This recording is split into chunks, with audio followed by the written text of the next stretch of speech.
Welcome, everybody. Thank you, sire.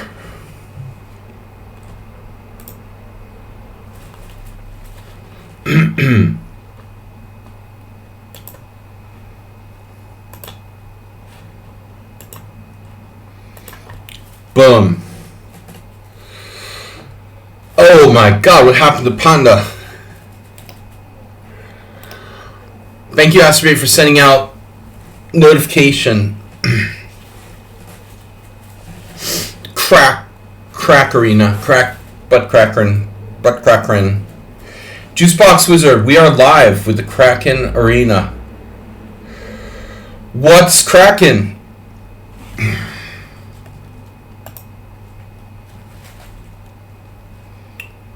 You tubbies, you two tubbies. Oh, man.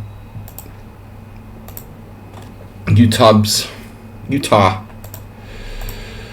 Juicebox Wizard. I'm an idiot and I put the exclamation after. Alright.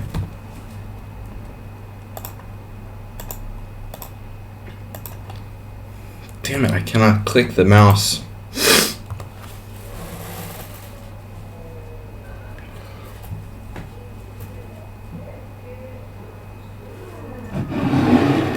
I'm suppressing a sneeze.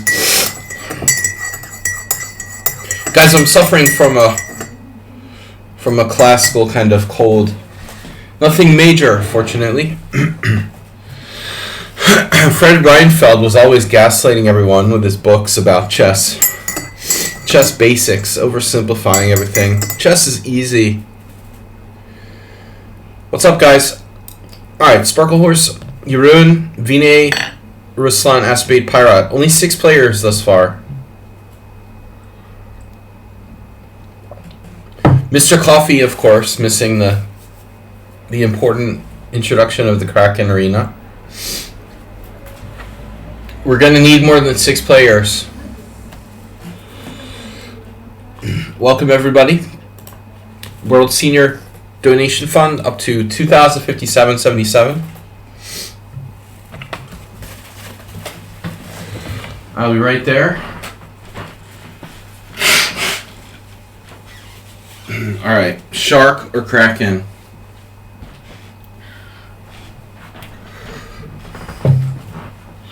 I'm not a Kraken, I'm a giant squid.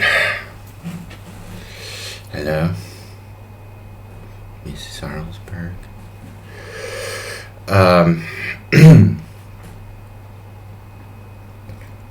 Arg! With me upon the tourney table yelling in German. Arg! I be the chess shark.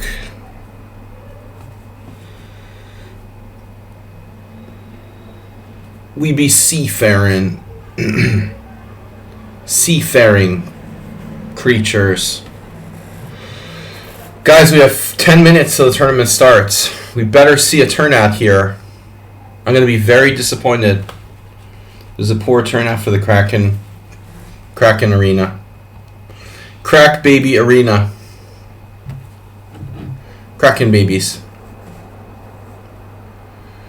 No South Park references due to copyright infringement. By the way, you will be notified when the tournament starts, so it's safe to play in another tab while waiting.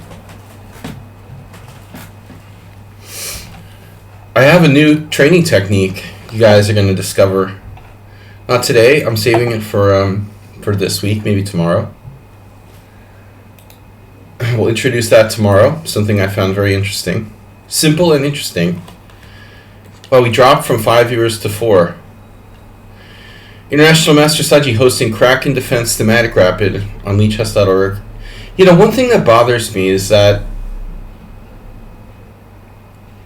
there really ought to be a way to share. Now, this tournament is open to just the Panda team, but even if it was an open tournament, I mean, shouldn't lichess have a page where you can share the tournaments you've created with other users? even the most like primitive game online has like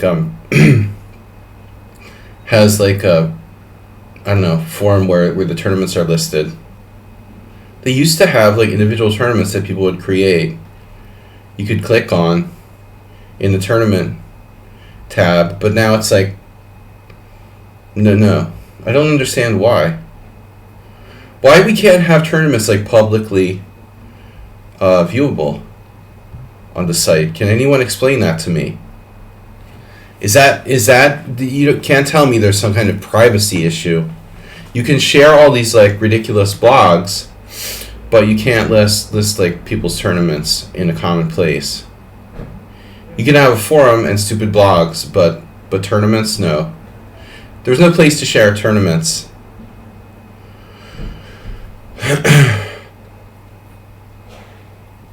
Good players develop tactical instinct. Alright, should I send out one more message here? We're getting kind of desperate.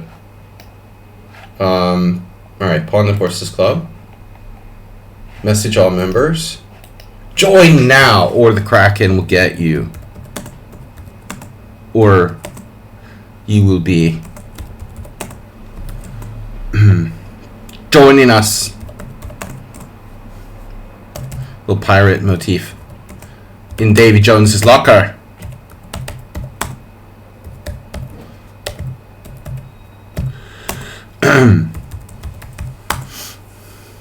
Join us now. Hey, we need a pirate. I talk like a Canadian pirate. Nothing wrong with that. Must have been Canadian pirates.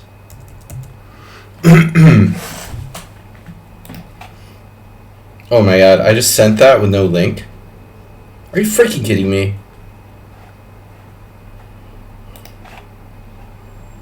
Did I just send that with no link?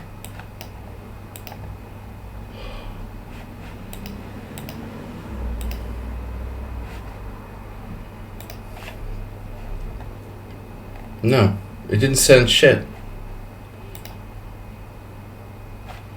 I guess it just got canceled. Alright. Are you serious? I have to type this all again?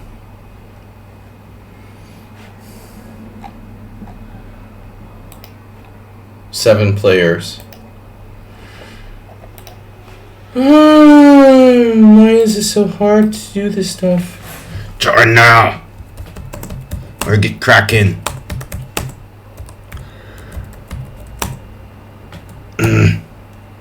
Can't even type a freaking exclamation point. So here I try to link the thing, and nothing happened last time. Now, get cracking. Get crackened. I got nothing. Yeah, you got crackened. I don't know. It just canceled it on me. All right, now we're talking 8 players: Ruslan Bear, the Cheese Mate, and Alms. The upcoming release of my Kraken book. No, just kidding. Not yet. We need some more Kraken practice. What was I thinking today?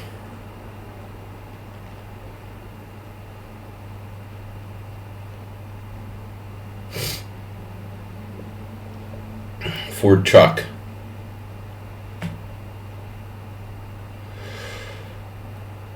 When does your pause stream begin?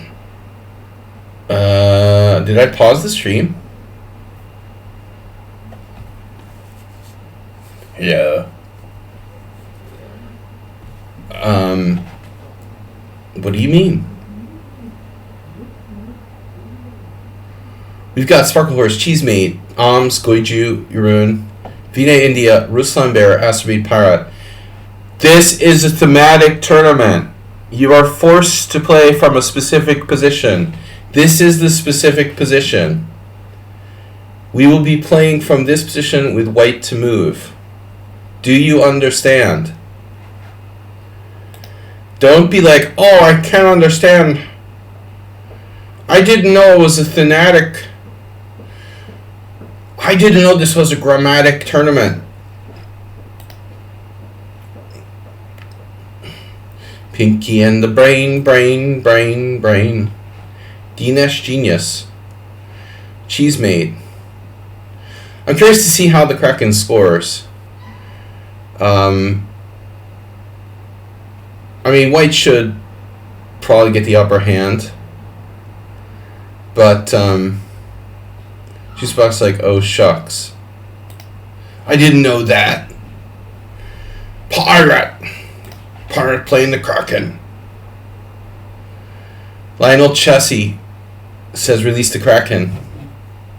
Forever ago, there was a high school coach in Maine who taught all of his kids to play this. Black. Are you serious? So, another coincidence is that my friend Sebe Attila has played it, and he's also had it played against him by the Czech Grandmaster Martin Merva, and Slavko Žižek has played it. I mean, it's been played by a number of Grandmasters, but it's always just been just like some kind of spin-off of the modern Pierce.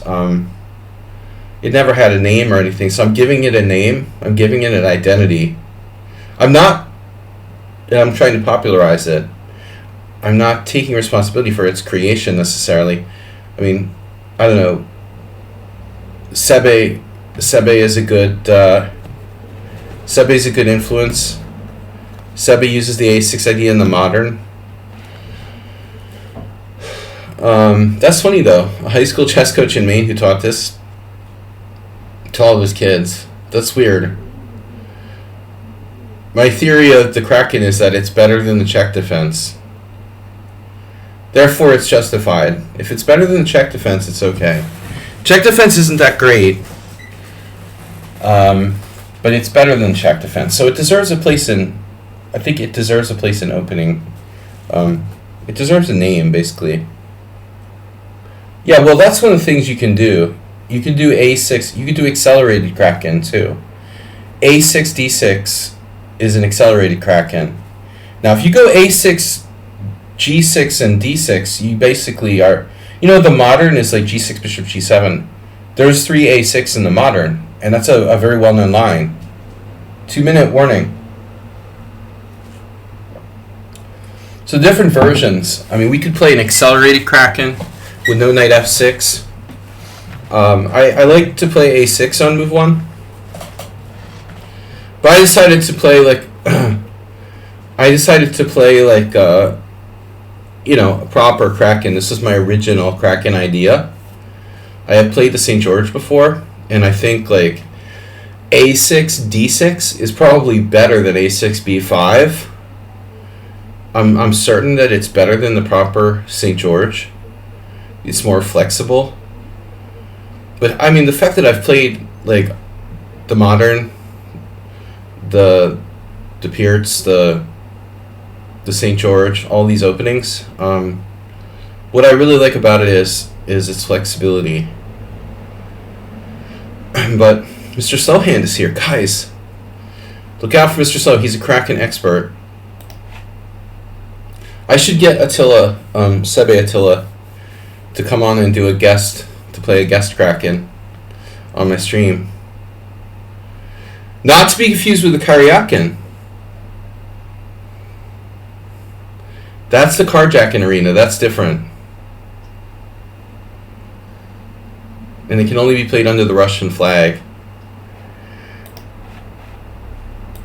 Alright, a dangerous outsider. 24 seconds left. And we're starting.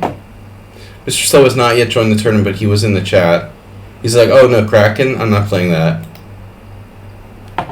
10-0. We can, Berserk, it's an arena.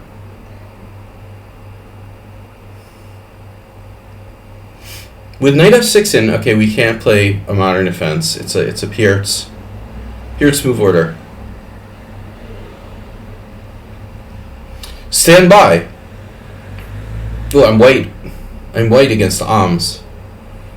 I have to admit, like, I haven't really put in that much thought from white's side what my preference really is here. Alright. I'm just gonna play a non-committal move here. He went with e5. And it's the form of the Philidor. Yeah, and you can do that too. I mean, that's, see, the Philidor is inherently related to the, really, the Philidor is inherently related to the Pierce, if you think about it. So it kind of makes sense that you can go ahead and play e5, right? Absolutely, or what was it? The Leftorium. The guy from The Simpsons, Ned Flanders, used to say. Absolutely. Okay. There are possible transitions to the modern, to the Philidor. Philly Willy.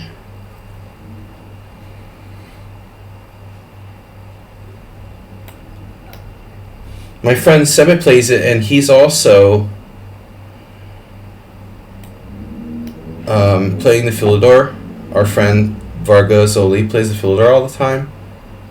So there's a connection there as well. Already, I don't like my position.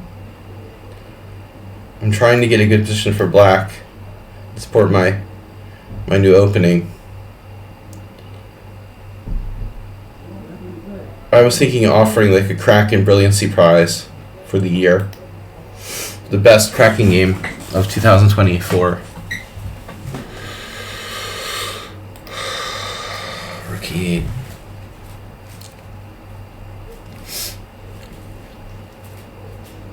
What am I doing? What am I doing?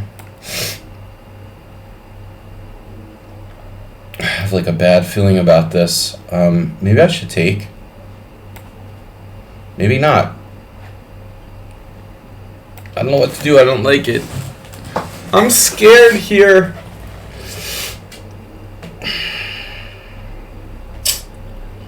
Yep.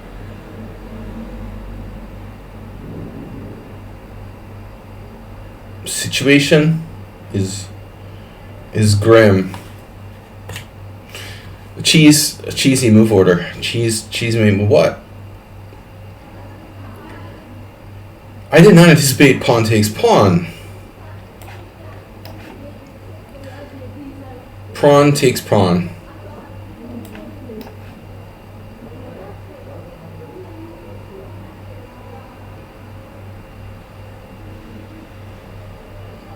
I think we've got a decent game now, somehow.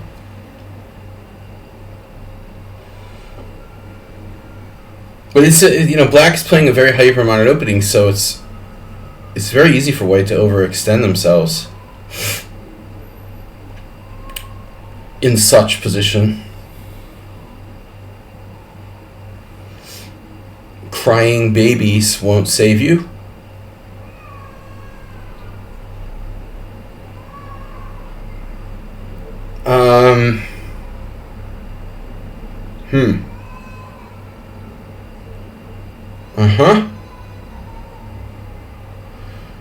That's what I thought, crying baby. Crack baby tournament. Alright.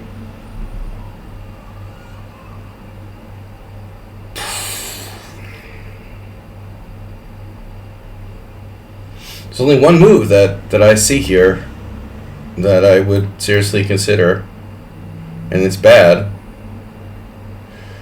I mean, I just don't like c5. I mean, c5 is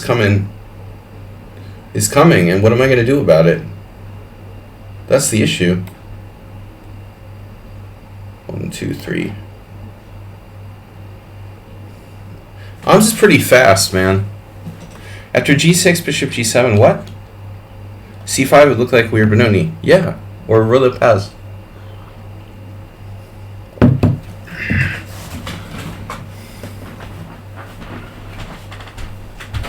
Crying babies. Crying baby took one look at my position and like, wow, bishop c8. That's not what I expected.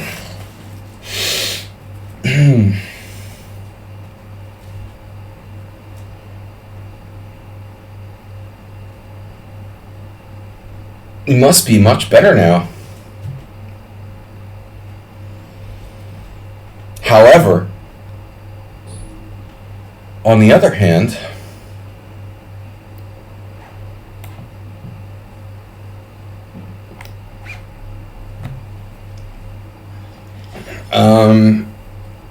again, you know, when you give up the e5 square, as I have here, it comes hard to break through.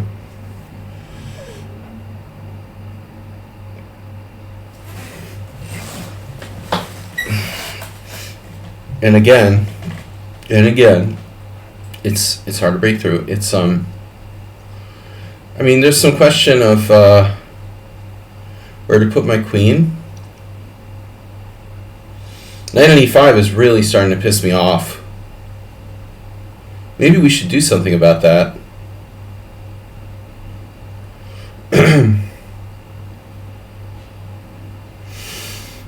Mr. Slow, welcome.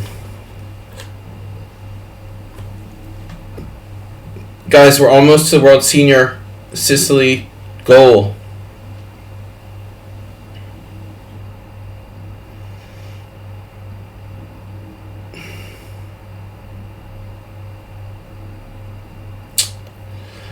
How do I get my queen developed? First off, knight c4 has been banned.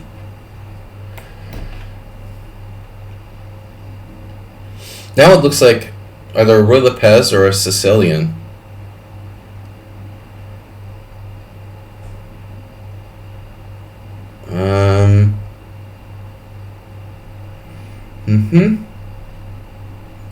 Yes, my position is rather loose.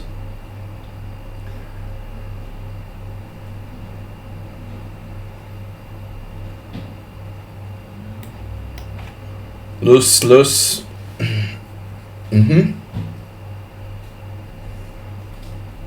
1, 2, 3, and another one bites the dust. Am I really gonna do this? Yeah, I mean, it's amazing what one exchange of pieces can do for you. You're completely, like, solid and free now. White's kingside is simply overextended. I'm trying to lose my queen with bishop c5. Looking sharp. I wish, man. The Kraken looks better than me.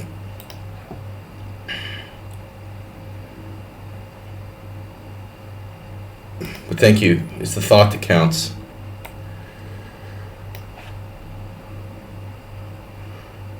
I wish I could agree. Yeah, he's faster than me, man. Mom's is faster than me. I'm slow as hell, man. Sloth. This is a sloth arena. 1, 2, 3. 1, 2, 3, 4. Good thing I've got another piece to protect that with. Should I have played my other rook all along?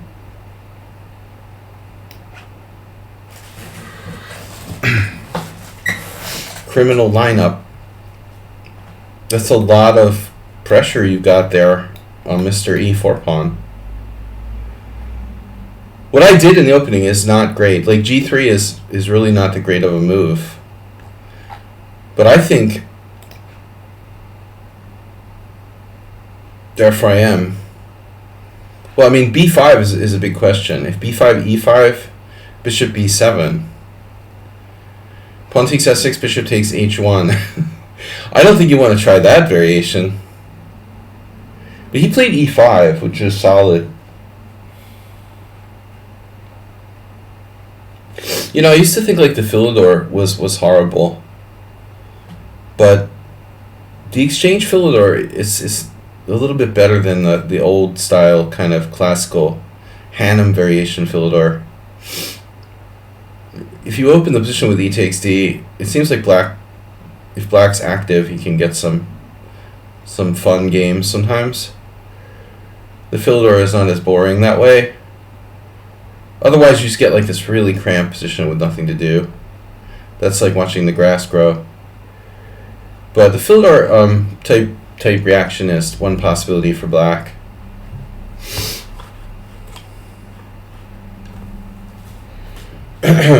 So, yeah, I had some chances in this game already. Like, I missed them. For the totally new theme of attacking e4 again. Would you believe it?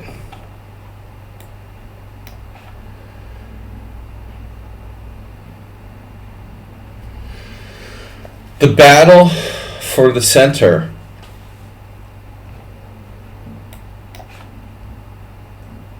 Battle for all central squares. D5, E5, E4.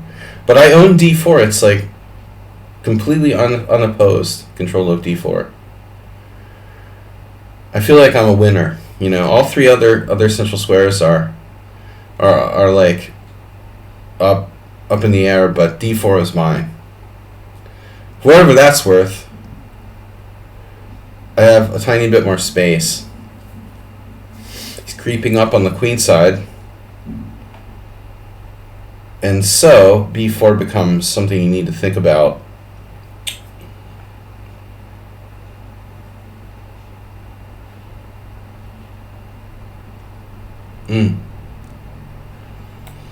Maybe almost like forced. I mean, I don't like it, but I think I have to do it.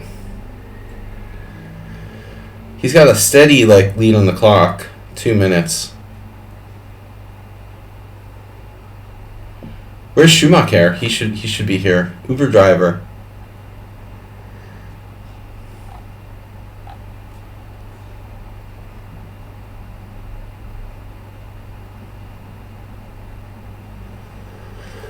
I'm looking sharp. I never wear.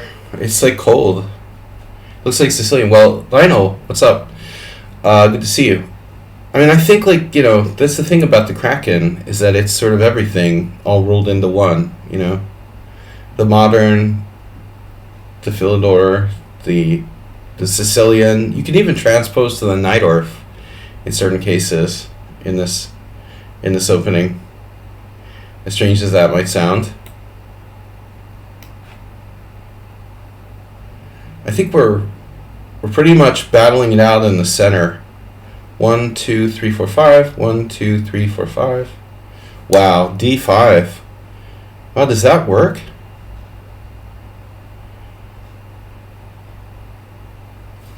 Holy moly, Batman. Knight takes D5, bishop takes D5, pawn D5, rook takes rook, rook takes rook. How does this work?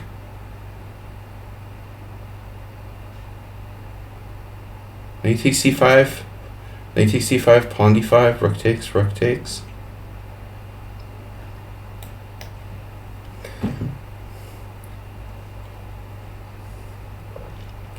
He's gonna sack his queen or something? There's something with queen takes B4. He might have some kind of weird queen takes B4. Okay, let's say he takes to the bishop, trades both rooks, and then takes on B4. What's that like? He's probably losing a pawn in an endgame.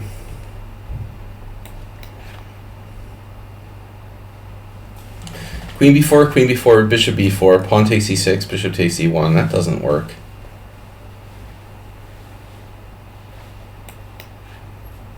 Sacking his queen. I think Ahms is rusty. I mean, he made a weird mistake against me last time. But this actually holds up because he has not exchanging rooks. Okay. White has a lingering advantage here, but it may not be enough to win.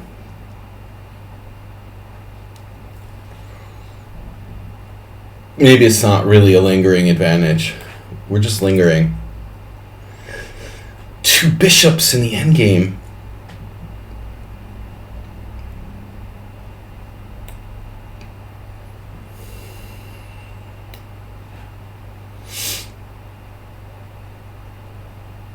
It should be a draw.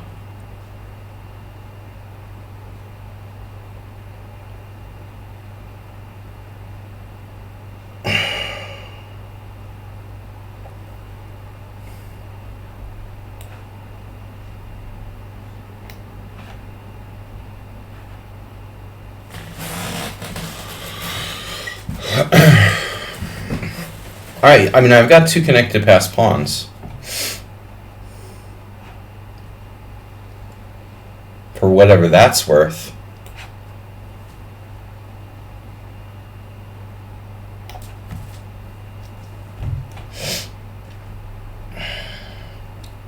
Probably not enough. The value of 2 connected past pawns. He didn't have to do that, by the way. I thought he had another way to play it, where it would be like knight d6 instead of bishop d6. Knight d6 instead of bishop d6 was more solid. But he's consistently been staying ahead on the clock here. Okay. It probably should be a draw, but I'm going to try a little bit. I guess objectively, it's unlikely I can make progress. Unless black... You know, I do not condone like trying to flag people in opposite color bishop endings where it's clearly a draw. If it's a draw, just let them have a draw. Don't be a jerk, you know. Don't be a jerk and try to flag people in draw and opposite color bishop end games. Or rook versus rook. You know, those are the 2, I think, really dirty kind of positions. You don't do that to people.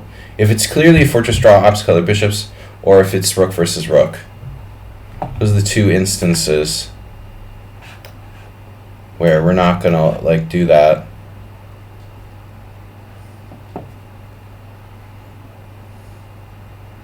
This should be a draw.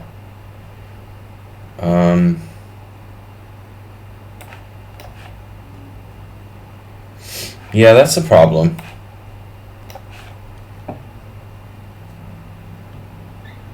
Plus, he has more time, so I'm not going to try to do anything. I mean, I'm in danger of losing on time here. Kraken is a forced draw. Good game. All right, long live the Kraken. Back to tournament. Cheesemate already. Cracking good result. He's already got 3 games played. He lost to Lion 86. Who's Lion 86? I don't remember. Who's Lion 86? Brazil. Lion 86, are you new or old? Okay, Cheesemate, I play for time. Goiju, Lion 86, Vine, we've got a total of 17 players. It'll be interesting to see at the end of the tournament like how the Kraken defense holds up statistically. Lionel, good to see you. I hope all is well. How's the Eagles doing? Has the Eagles landed? Don't ask me. Alright, about New England, huh? Is Bill Belichick's job... Is the Bill Belichick over? Is Bill Belichick done? As the greatest NFL coach in history? Interesting question. Are they going to give him another three years, or is he done as New England head football coach? All right, Cheesemate running away with it. We have 17 players. Vine, India. All right, we get black. Kraken.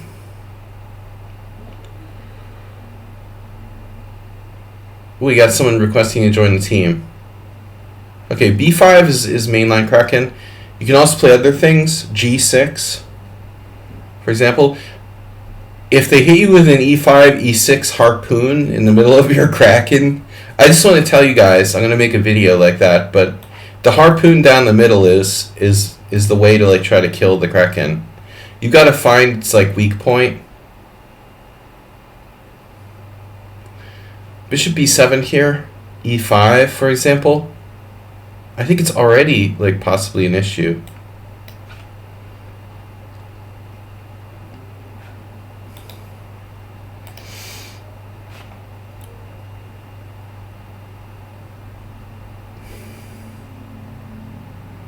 Okay, you accepted. You are accepted. You have more than 100 rated games. Congratulations. Welcome to the Kraken. Team Kraken. I did. I got it. I got it. You can join now. Our other moderators on here. Astrobit, you can also admit people to the team, right? As a team captain. Okay, we got it.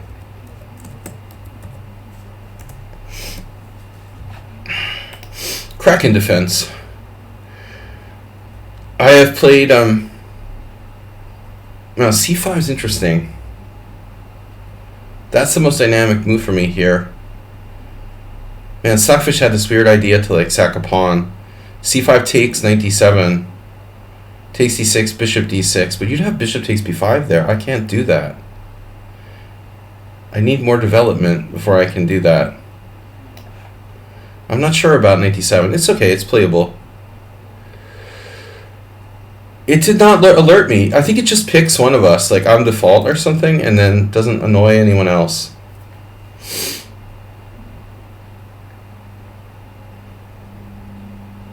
I was looking at c5, pawn takes pawn.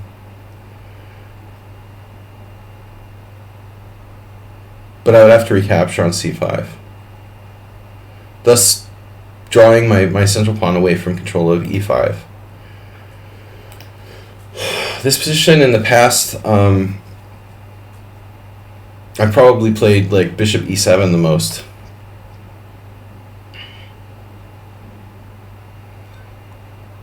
There's a lot of interesting dynamics with this opening. I mean, I think it's in today's world where, and by the way, I don't think lines with bishop g5 are that good, unless you play it maybe on move 4. Well, you can play bishop g5 immediately on move 4, which would. There was a game in the Opening Explorer, Lawrence Trent versus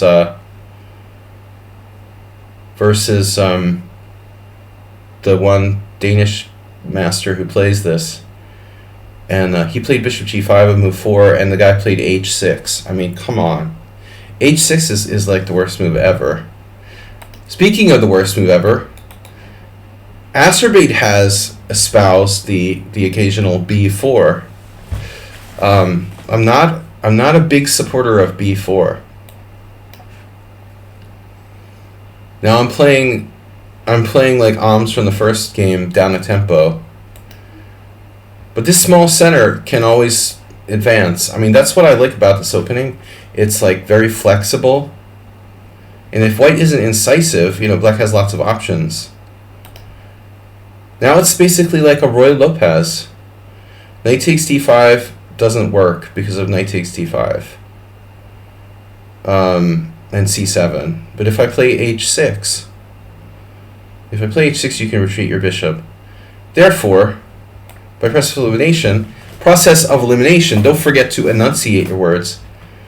c6 is probably best. Now you got a Sicilian. See, that's what amazing, right? It's a Sicilian. Whoa, where did that come from? It's a Najdorf. One misstep and white is playing Najdorf, and it's a good Najdorf for black. After d takes c, bishop takes c6, I tell you this is a good Najdorf for black. The Kraken is not a stupid idea. I mean, white has to like try to get something very early on, I think. If not, black has lots of flexible options. Silicon names. You called lichess admin names. Wait, there's a lichess admin? Does he have like an admin badge?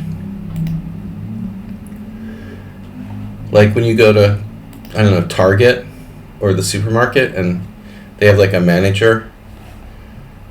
I am a lichess admin. Oh, I know, like Best Buy. Best Buy still does the salespeople with little name tags. Hi, I'm a lichess admin. Ask me a question.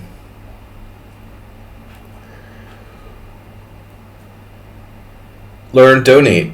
I need to change the color of that. That's not bright enough. So see, it's a Roy Lopez. It's a Kraken. It's a Najdorf. What is it? It's good for black is what it is. And black is at least equal here. But b4 is a bad move. Players with white are like way too hung up on like preventing b5 or like playing b4, I think. Average players. Just no reason to have to play b4.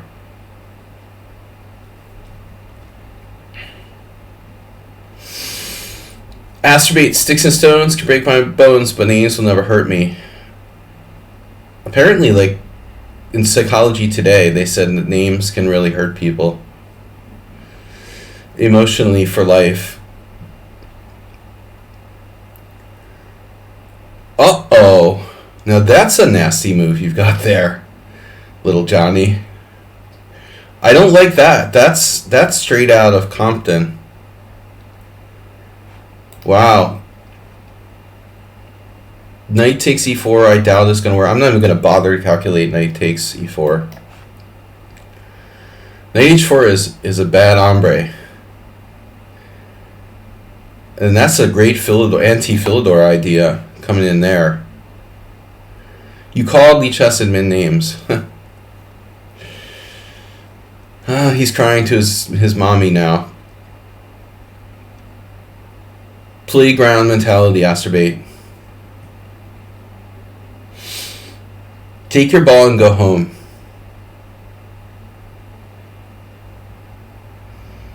A bishop on g5.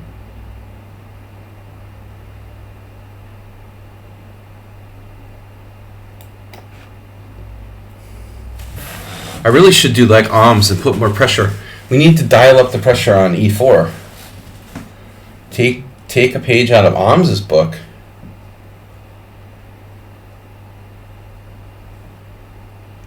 There's nothing I can do with this pin either, huh? You can play knight h5. It's not a bad move. I love abandoning the center. Princess chess 6-4. Welcome to the Kraken arena. I'm sorry, Nedog is going to miss this. I think, oh no. Please take my team. It's not, what is that? It's not a team tournament. Is that a weird way of asking to be on the team? Alright, what's my plan? Have you seen my plan? F5 at some point would be a nice plan. I'm a little concerned. Wow. Hey, Batman. I'm a little bit concerned about this. You know? What about knight f8? Knight f8? Swing it, ball. Very subtle. Now suddenly the b4 thing affords white the possibility of a4 breaking on the queen side, using his rook to attack down the a file. So we're dissuading that by indirectly attacking b4. Good to see you, Princess Chess. What's up?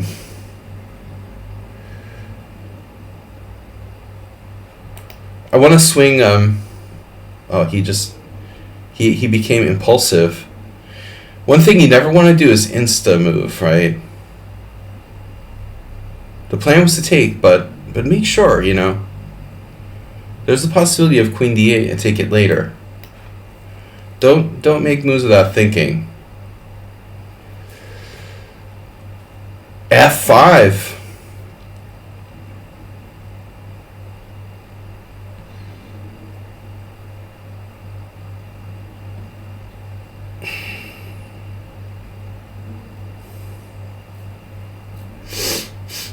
Pin it and win it.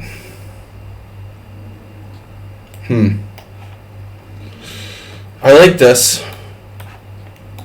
Scopage. Bishop d3. Octopi. The octopus cometh.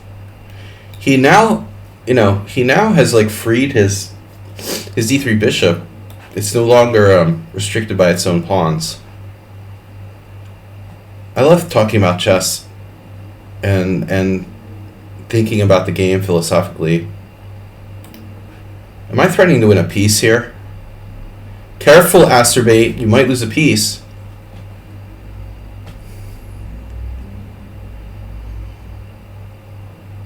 Oh no.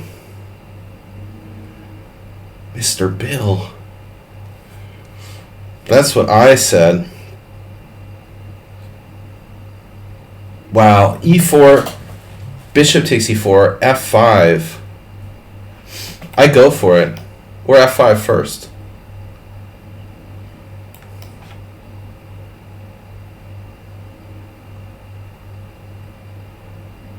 Pyrox.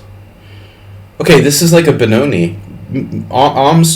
Mr. Slow drew the parallel earlier with the Benoni. So that wins a piece. At what price? And again, I don't want to autoplay.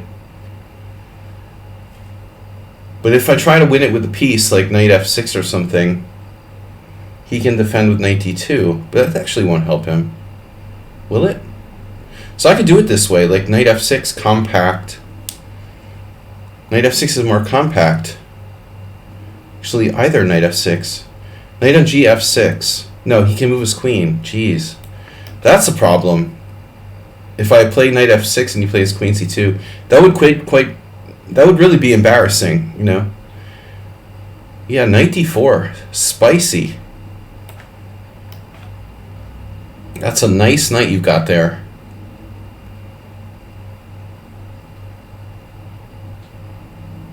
I've got a nice knight too.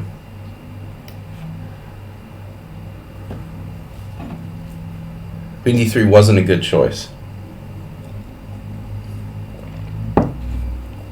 Not the best option. Now we have the fork of death. Rip Alex Scherzer. He was the first person to get a really nasty, like, rook takes knight, queen takes knight, knight f check, or knight check against me in a tournament game. You know, the first time that happens to you really, really badly, like you totally missed it, that's a sick feeling. Cheesemate in first place. You're ruined in second. I only play for time. Goiju, Uber driver. Uber driver's in. Uh-oh, look out. Uber driver's supposed to be like, he's supposed to be yeah, he's a classicist. He's classist. He's a classist snob. Ooh, Cheesemate is playing the tough, I only play for time. Cheesemate, this isn't the King's Gambit arena. What are you doing? Cheesemate's playing the King's Gambit arena.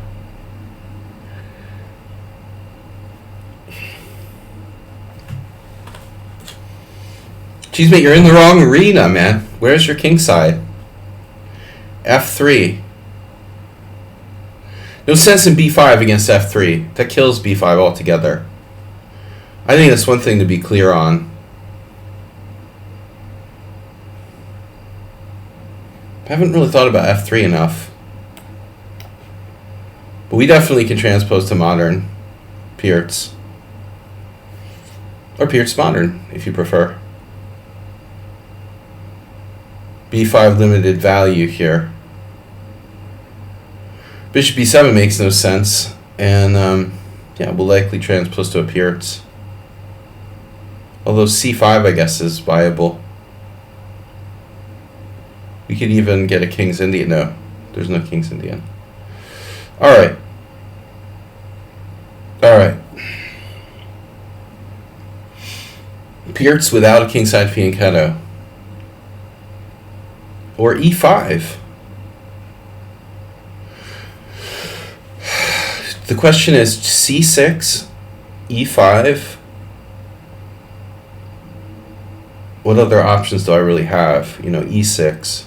E6 is possible. E6. E6 is weird. E6 is kind of weird.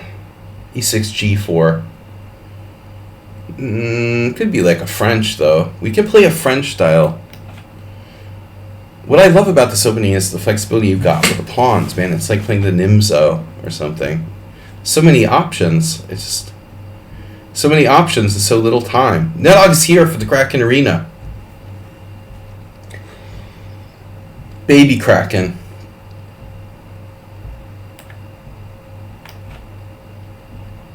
You see, we're on the verge of another Sicilian, by the way. It's this freaking Najdorf, man. We've literally transposed to a Najdorf. I don't believe it. It's an English defense. I think that Dinekis was like purposely trying to transpose.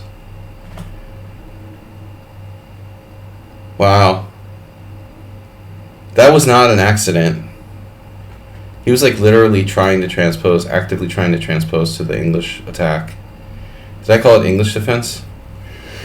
These Krakens keep turning into Sicilians.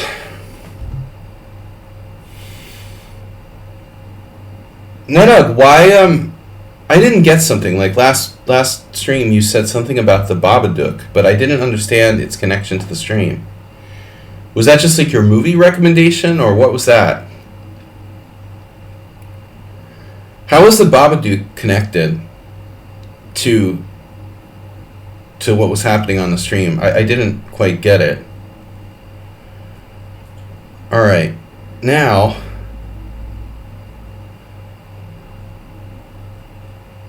Babadookie.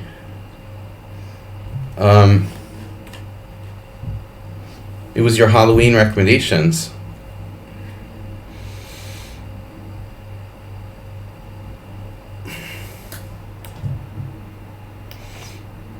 I don't know, my English defense is a little rust. My English defense, English attack Najdorf for black is a little rusty, boys and girls. This looks familiar, but it's been a while.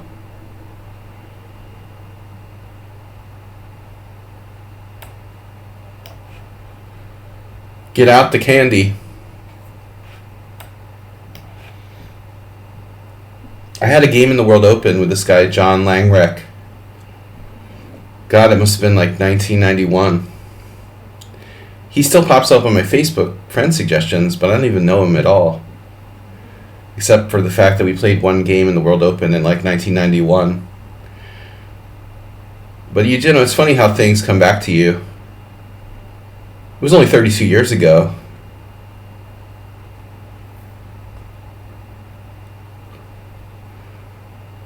Maybe 1992. I was still playing the Skaveningen back then until like 1993. Because I hadn't 1994 even. I hadn't like around 1994 I started playing other variations of the Sicilian, but I was still allowing the English attack, which is kind of suicidal for black, playing the e6 English attacks. But white has to be on the ball as well. So I didn't plan on playing a straight up English attack here. It must not have been that friendly of a game. Well, it was totally, civil. He seemed like a nice guy. I don't remember where he's from, the Midwest or something. But he was like 2200. I was like 2300. I won with black in an English attack with my knights like this.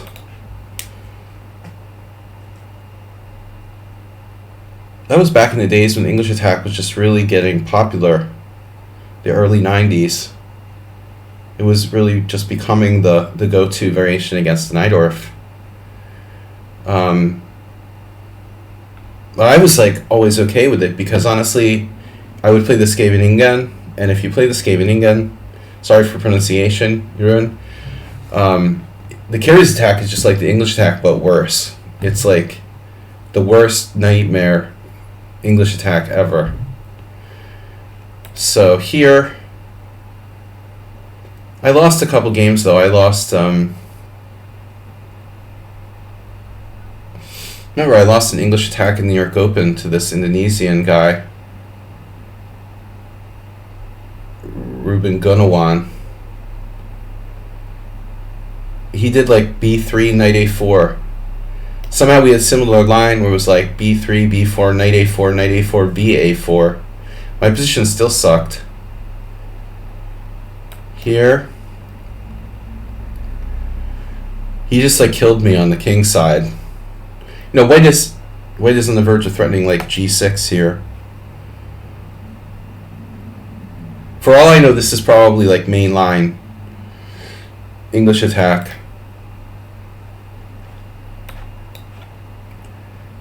The theory has evolved massively in this opening. I mean, there have been like just huge amounts of games played. I don't want to play the Najdorf. I swore I was never going to play the Najdorf. How the hell did I end up playing the Najdorf, you know?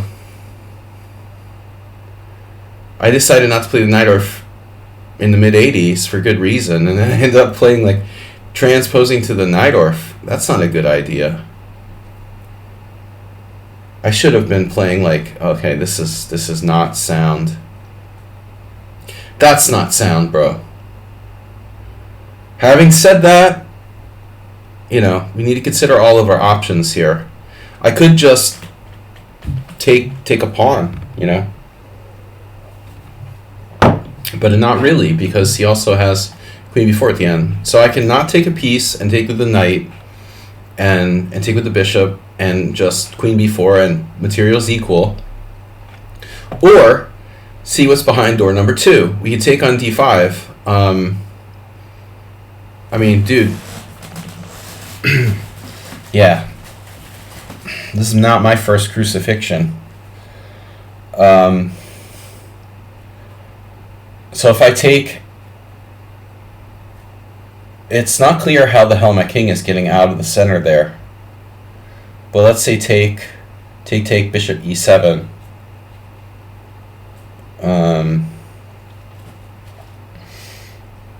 Yeah, I've had some pretty nasty games in this type of position. Also interesting is bishop takes.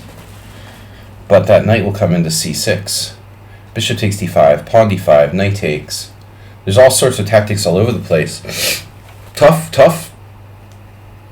Doubt this is sound, but I don't have time to calculate it. Alright, I'm going to take it. He played that quickly. I wonder why. My original plan was not to take it, but I'm going to take it. Knight f5 is kind of scary, as is knight c6.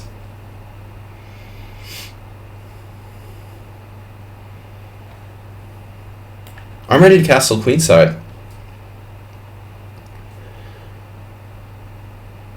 I think I might be safer castling queenside than castling kingside. But having said that, like, I've had games like this that got really out of control. I mean, I might have even had a game with Dinekes. Like, this guy might have literally played...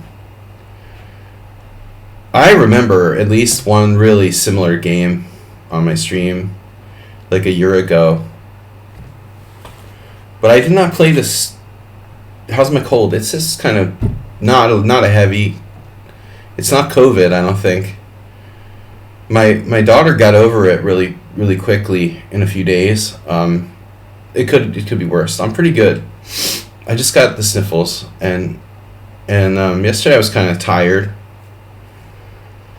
I haven't had a COVID vaccine, and like, don't want to start that political nightmare. I haven't had a COVID vaccine in years. I don't know that they still have them here. Knight takes d5. All right, that doesn't look sound. Bishop f4. Seriously? Bishop f4. And you want to do what to me now? Knight takes d5? Oh, check. Castling's still legal, right? Do you know, like, how horrible attacks I've been exposed to, like, on the black side of the Sicilian? Like, unbelievable. I mean, this is nothing compared to some of the shit that I faced. Knight f5. I'm just, like, up a piece here. But you never want to let your guard down. he doesn't have enough compensation. I mean, I'm not kidding. This is literally like weight us down a piece. But, you know, with your king fairly exposed, one mistake and black could definitely lose the house here. He's got like gambler's disease. There's this poker player I was playing with this Saturday that really got me thinking. Damn, dude, they're just dropping queens all over the place. He got me thinking about this whole debate about style and aggressivity. We need to. I figured that my new riff is gonna be being like a, you know, motivational speaker or something. I'll be right back, guys. Only play for fun in first place. We've got the Kraken Arena, hour 43 minutes left. Be right back. Gonna look for beer. I don't think we have any.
Had to go down to the local cerveceria to get a Corona.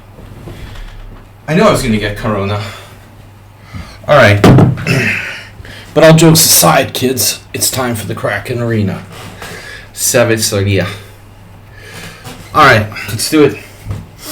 La cerveza más fina. Alright, fina. We got a, no games player. Yeah, I can't accept somebody with no games, I'm sorry. Into the team, we have a rule here. Please make me team. I can't, you have no games. You don't exist. This player doesn't exist. No chat since I left. How's the Kraken faring? It looks like your ruin is in trouble. Cheesemate figured out to castle queenside. It looks like. I haven't really had a chance to berserk yet. Uber driver? I'm not sure the Kraken really suits him. He's got some kind of ending there with doubled E pawns. Colder weather. It's season for nice dark beers. Well, actually, yeah, I should stop drinking Corona. I was only drinking it because it was hot and it was summertime, and now I've still got one left. But I think it's time to stop. But we don't talk about. Brown beer. After Nedog, yeah. After Nefedov poisoned me. Man, when was that? That was in March or something. Nefedov came here and made me drink some kind of horrible brown English beer that had it had some kind of crazy alcohol content. I drank 4 of them. I thought I was going to die the next day. I didn't know where I was.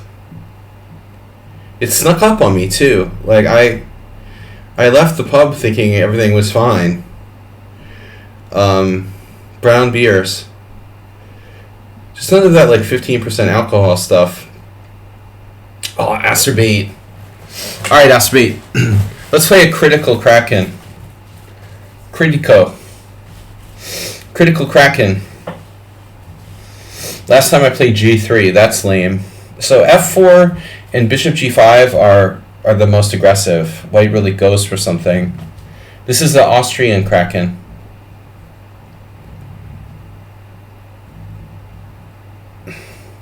The Austrian Kraken is a freshwater Kraken. Doesn't see a lot of... Acerbate, you forfeited. What are you doing? You sent me a photo of your stuffed octopus? Don't send me those dirty photos anymore, alright? Just share them with your, friends on the subway. I don't want to see your Kraken.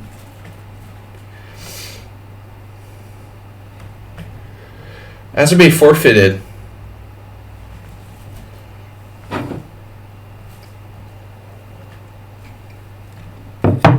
Acerbate, you just gave me second place.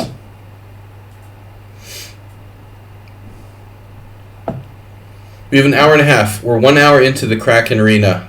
2.5 hour arena. I forgot to berserk too. I should have berserked against him. Now I'm black.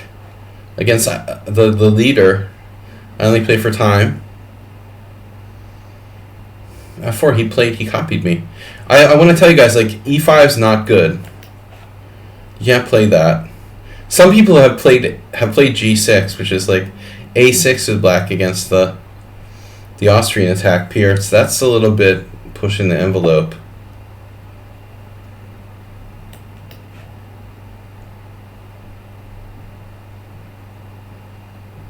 I played D5 in another game.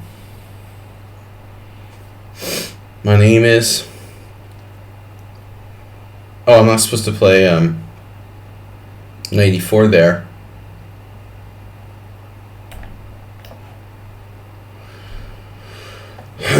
How about the Kraken Claw? Dr. Kraken Claw.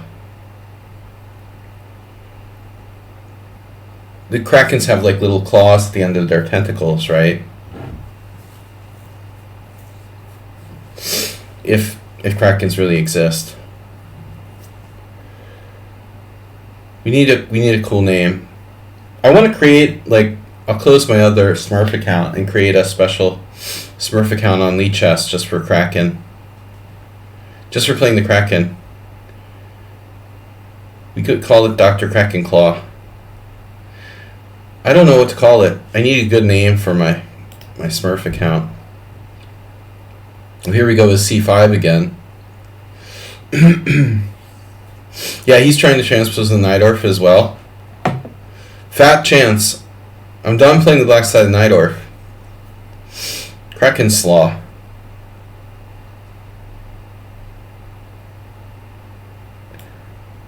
Kraken Law hamburgers. The Kraken Slaw is like the coleslaw that you get with the hamburger. C5. C5 now. I'm really not doing like cocaine, but I can't stop sniffling and rubbing my nose like I'm a drug addict or something. C5 is good, and then you die. This could be dangerous. Please do butt Kraken.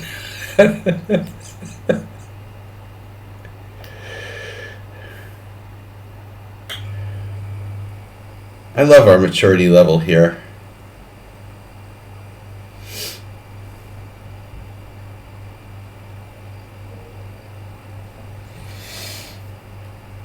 C4. Didn't I have a game like this against someone else? Very similar.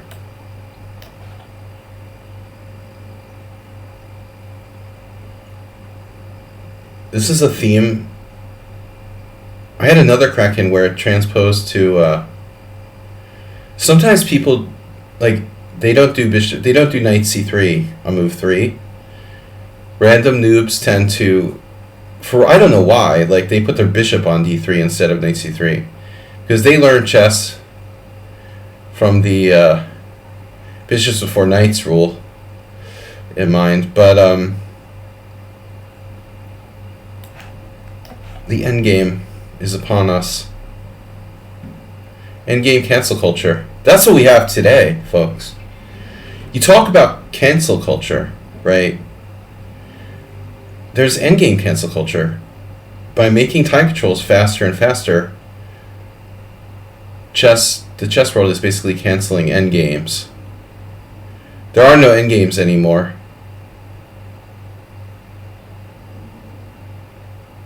Top level endgames go down the shitter.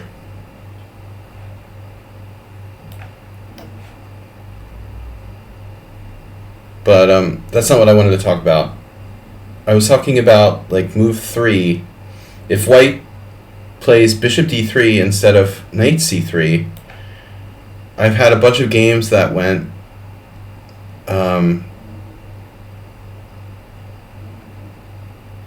c5, and then c3 transposes to a d6 variation of the c3 Sicilian. Woke Botvinnik is all you can think about. Maybe that's a theme for Woke Botvinnik, a Woke Botvinnik lecture, like endgame cancel culture.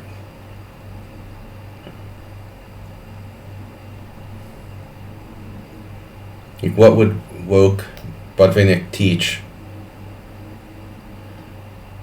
in his laboratory, in his chess laboratory? Woke Botvinnik would instruct us and learn us about endgame cancel culture. The dangers of endgame cancel culture. I mean, I'm just tired of like playing even in 90 plus an extra 30-minute tech controls. I feel like I still don't have enough time to play endgames. I mean, how many rook endgames do I have to lose because of time pressure? I'm so sick of like Losing drawn rook in games because of time pressure. I can't emphasize it enough. That's a bad bishop you've got there. That's a good bad bishop you've got there. That's a nasty bad bishop you've got there. I was seriously considering bishop c5, trading bishops and putting my king on e7, and that's a tough one, man. I don't know if the bad bishop is better than the good bishop is better in this position. And if he puts his bishop on e2, we'll have a stack of bishops. Like bishop burrito. Roll me a bishop burrito with bishop e2. That drops a pawn, though. Although, I don't know, maybe you could sacrifice it. But I think it's a good position to analyze. Like, how do you know? See, now, he's going to trade off my bad bishop. Mommy, what's a bad bishop? Well, that's another thing that woke Botvinnik can talk about. Well, little Johnny, we're not going to go there, all right? Jesus Christ. The Archdiocese of Baltimore is filing for bankruptcy because of bad bishops. That's all I have to say, right? Is this a comedy show or what? Can you write down top 5 books you love about chess openings and share it on Discord or something? You're not going to make me do grammar again. Man, I had this discussion with someone else today. I had a grammatical,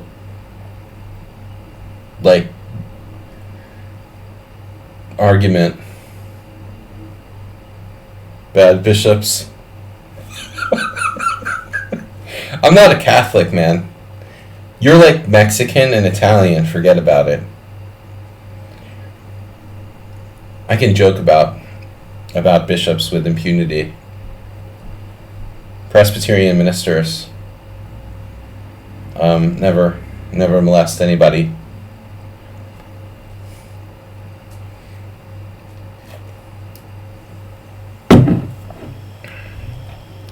I always wondered why my Catholic friends hated going to church school or whatever. Now we know why. I was like, it wasn't so bad. Just learn about the Bible and shit. Why do you hate going to church school so much? Okay, I'm sorry. It's not funny to joke about this stuff. Well, it's funny, but it's inappropriate. Speaking of cancel culture, wow, trading off my BB. We won't call it a bad bishop anymore, okay?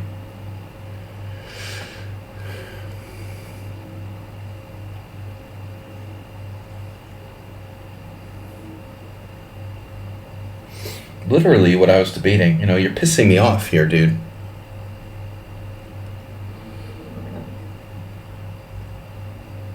It makes, the whole thing look like White's some sort of genius.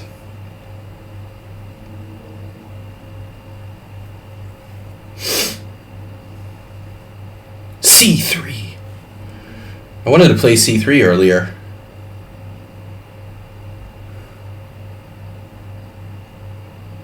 I guess castling queenside is going to have to be seriously considered. But I don't know, man.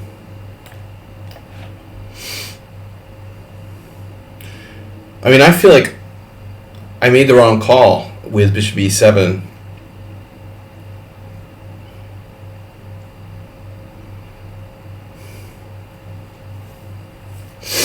Kraken.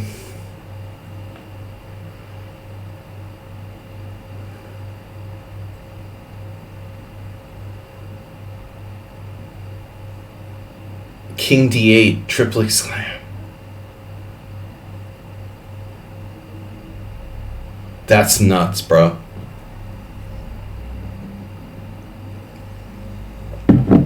That literally runs into problems. It's funny, if I played king d8, he might have knight g5. Castles queenside, a4. Castles queenside, a4. If I just keep saying it, maybe it will go away. Castle's queenside A4. Maybe I can cover somehow. Bishop C5. Damn it, dude. I wasted time there. I guess I'm going to have to castle kingside. This is really not what I wanted to do. White's is better. Who is the mysterious I only play for fun? They're too good.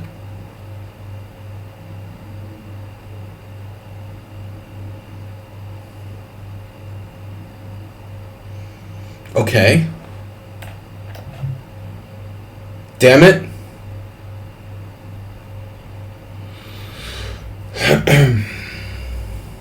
Nedog, are you playing in the tournament? Or are you just becoming another, like, Bob? Nedog's better than Bob. You didn't meet Bob, did you?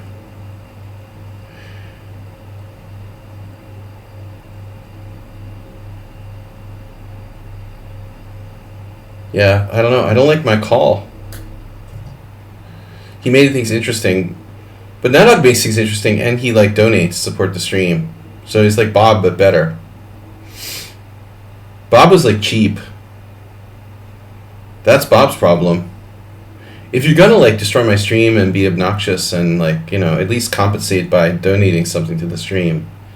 But Bob was really, really cheap.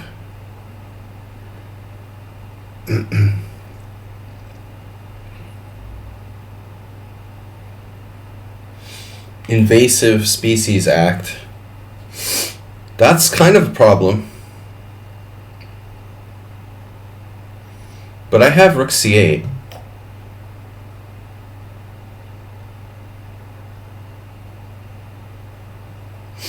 Fielding phone calls. Hello?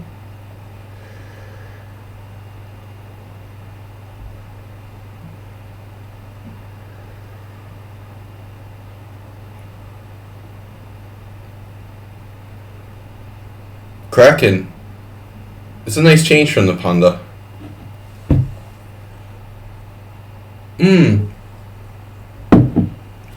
Yeah, no problem, cheese mate. I mean, I don't expect people to subscribe if they don't have time to watch. That's totally understandable.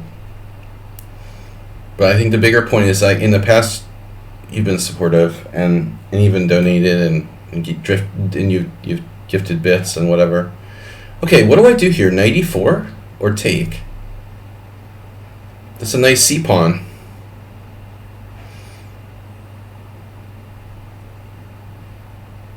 I wish I had more time. This guy puts pressure on me on the clock.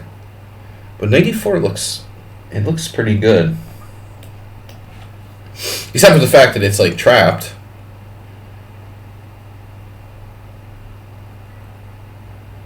It's an interesting game, this one. You know, honestly, with the whole dynamic of the good bishop, bad bishop, deciding whether to play bishop c5 and stuff, and was that the right call? Ultimately, does I only play for fun lose because he has a bad bishop? He put his pawn on b4.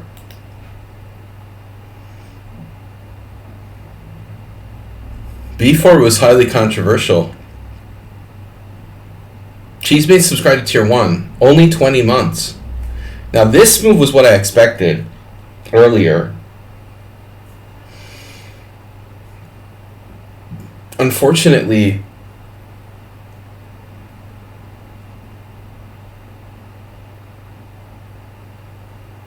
I still don't have a good answer here.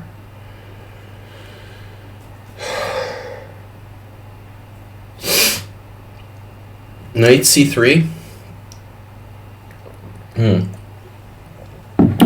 What does knight c3 do? What does it do? What doesn't it do? What doesn't it do? What does it do?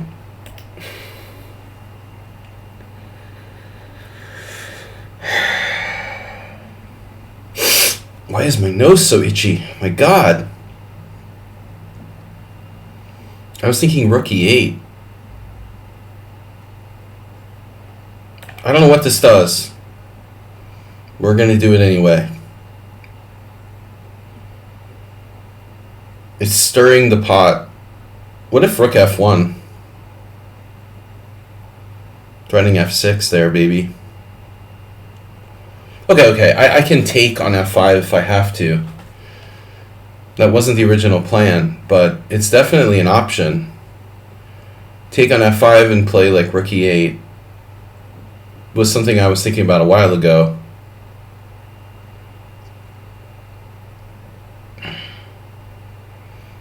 Unfortunately, yeah, always be scared of f5. It's like the most classic attacking theme in chess. I told you I had a really good tactics book, but I don't remember which one it was. I think it was by Richter, Kurt Richter. Kurt Richter tactics book. There's a whole theme on f5. I got your message, G-Souths, about 5 opening books. To think about that. But now,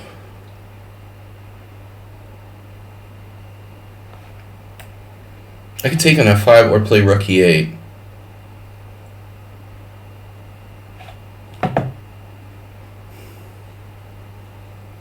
For me, it's kind of difficult to make up my mind.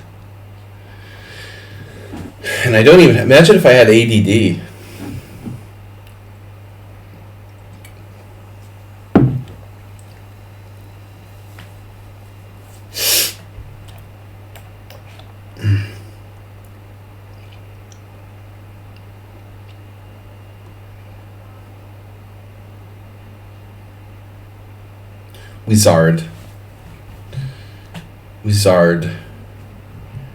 Wizardry.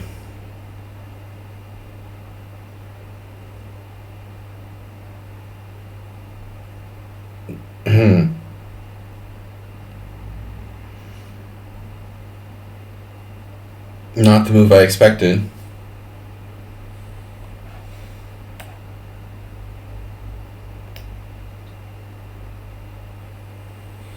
Oh, I have bishop h4.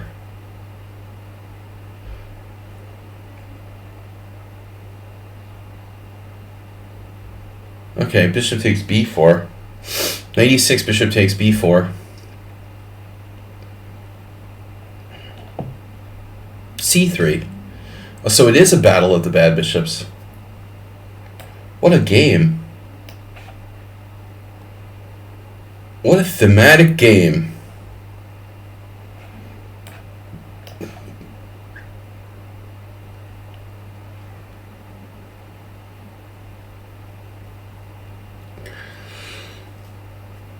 Look, Ma.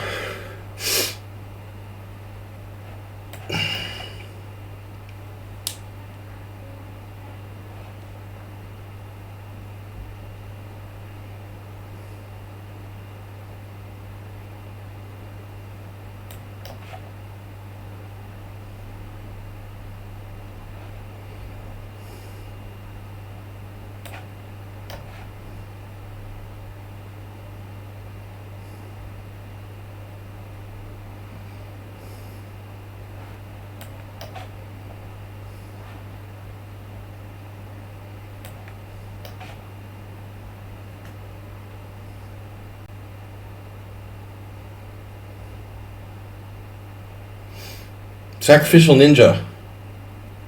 Yes.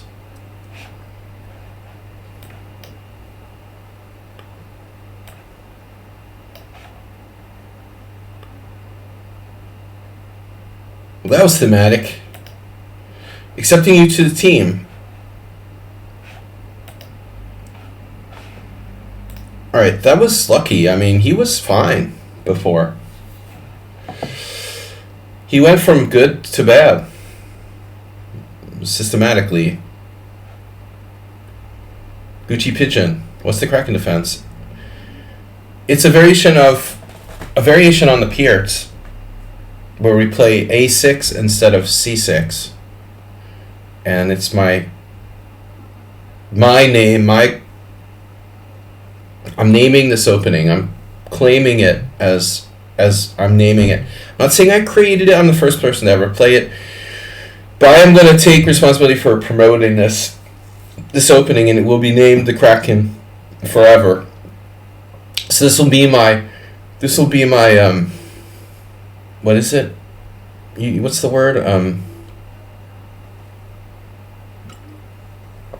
When I'm my legacy, when I'm dead, the Kraken will go on. Exactly. I'll leave something behind at least, you know. It's better than the Czech defense. That's going to be like the marketing slogan. Nedog, they might have Modelo at some specialty stores. But Kraken, Corona's pretty popular here. I think you can get Modelo at like certain Mexican restaurants and stuff like that, but it doesn't have like marketing in this part of the world, really. William Kraken. Oh, that move's supposed to be bad. Now I have to remember why. I tried this with black and it didn't go well. Now we will see if I can remember what the reasoning was. It's a natural attempt. I mean, I wanted e5 to work for black as well. But there was something wrong with this, besides the fact that black can castle in general. Now, it's possible also to play. There was something concretely bad. Knight d7, you could see that has problems. And something with knight g4, but what was it? Posthumously changed my name, I like that. Arg. I want to have a chess legacy. I mean, maybe the problem is like black just simply can't get the pawn back. So he's kind of like up to screwed, as they say. Now, here, for example, bishop c5 is a threat of sorts. But I have like bishop g5 check, right? How good is bishop g5 check? Well, I mean, there's some interesting ideas. I played this once with black. I don't remember what happened, but I checked it after the game, and it was like lost. You know, black is like lost. But now it's been a while since I looked at it, and I can't remember why it's that bad for black. It was really very clear. I never went back to it again. There is a possibility of knight f2. Knight f3, bishop c5, bishop g5 check. Okay, I guess knight f2 is just not really a big deal. I can move my bishop and attack f7. Possible like bishop c4. No, I have to play this first. Defending e5.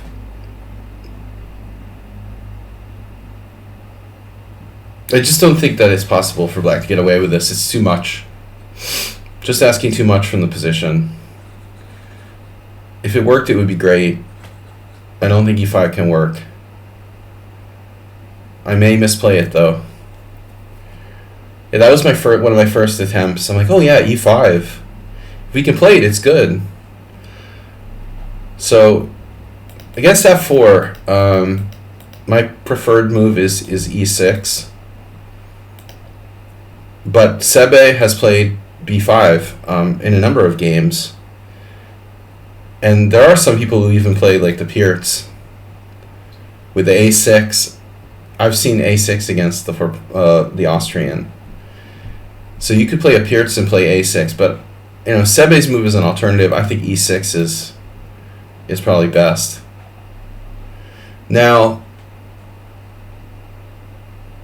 b5 is risky and not 100% correct, but e6 is better than it looks. There are French Krakens. How do you say for calamari in French? Bishop f4. What's wrong with bishop f4? Well, nothing. I guess that's the problem here. One problem.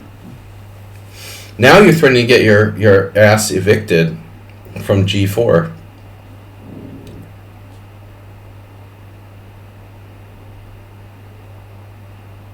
That is not a rank-controlled property you've got there, Nedog. This is probably what happened in the first game where I played it, you know, just it was against the beginner, some kind of anonymous player. How do you say calamari in French? Franco calamari defense. Right. Okay, so if I was to play, like, I mean, white has a lot of good moves here, but I'm not going to castle queenside necessarily. But even that might be good. Actually, castle queenside check. I mean, castle queenside with check. We've got possibilities there. I'm kind of warming up to that idea. But I think we can also just simply play bishop c4. I mean, there's really bishop c4 knight e3, or bishop c4 bishop e3. I'm not really in love with. Okay, let's do it. Check. Don't forget to say check. Calamara. Calamars. Calamars. Again, guys, please help support the stream. We had a donation from Mr. C.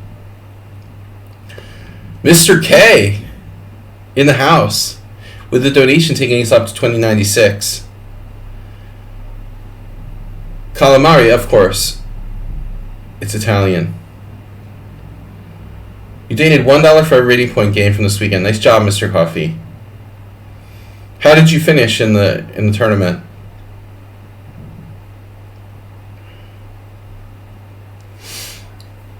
Undefeated? You had a bye, though. What's up with the first round bye, man? We're getting old. 4th overall. Did you lose a game?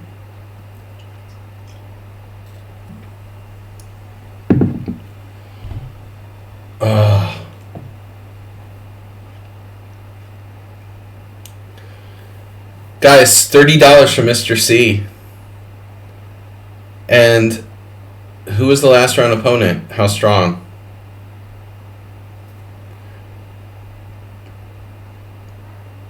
Give a book, get a book.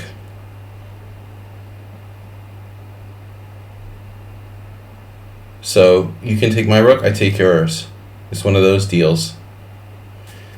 It's really hard for black to defend c7 here, but he does have one option. That's $39, not $30 for Mr. Coffee. I told you I needed glasses. That's why I couldn't read Calamari either, Nedog. Our next donation is going to be for glasses. Screw the chair, man. I need an ophthalmologist or optometrist appointment. What's the difference? What the hell is the difference between an ophthalmologist and an optometrist?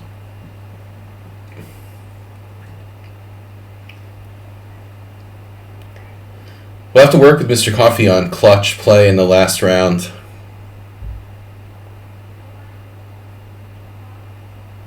Hmm.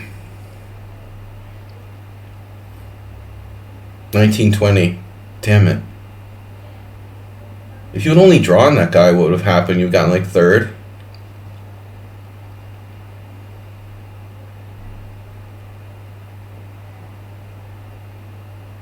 That would have been solid. You're not on the podium, man. 4th place. No podium. Just bringing him down. Congrats on the rating points. By the way, Mr. Coffee, I keep thinking this is like a different player. It's Goju. I don't know why.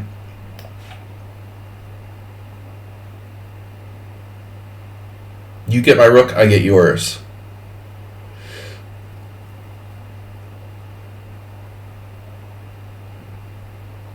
Now, who has better control of the center here?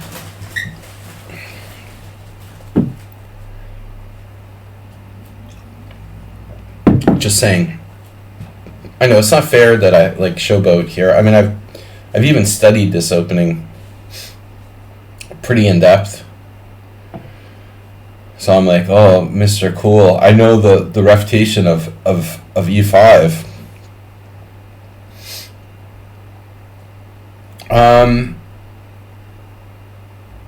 I'm out of book now. I guess I have to take, because otherwise, like, you know, I'm losing one of mine.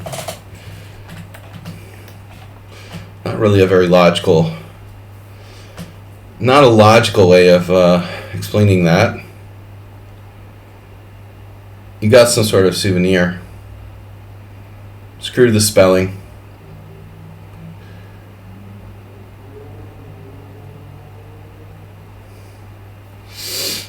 Souvenir. Alright, so how's our material? Equal material. My knight is surviving. How's yours?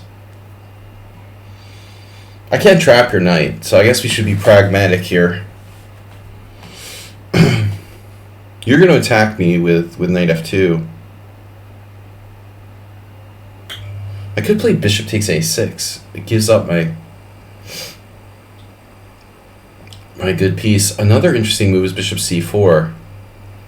Bishop c4, knight f2, rook f1, knight e4, which amounts to like a pawn sacrifice.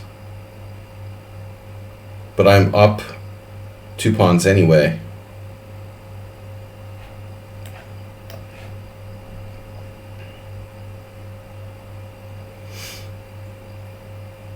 I would have liked to win the World Open entry raffle. They were giving away, $330.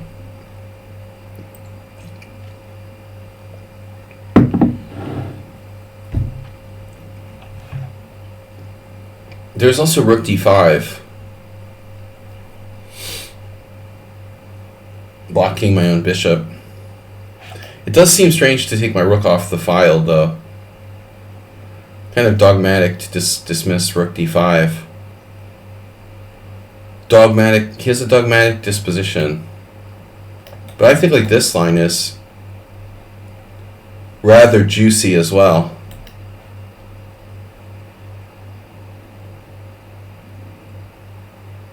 Basically, I'm up a pawn with safer king and better development and control the center.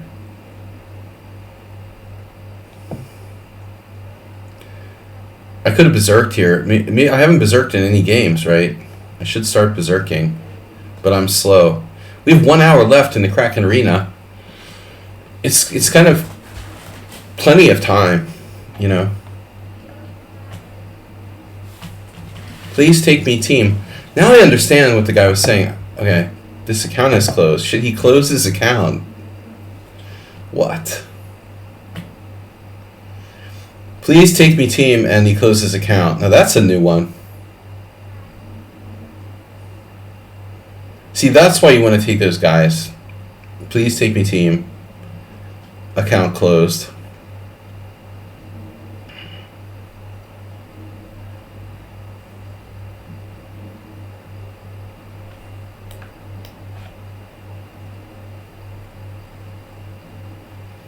That I've never seen. I declined to take his account, so he closed his account.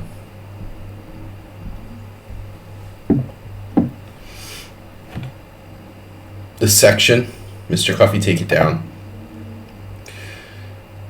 Guys, we're gonna surpass our hopefully we're gonna surpass our goal. The goal is coming on the board, actually. Mr. Coffee donated $39. Donation goal. Let me move it a little. Oh shit. Oh shit. There. There we go. End stream. Back to F2 again. That's an original idea. How did you ever come up with that one?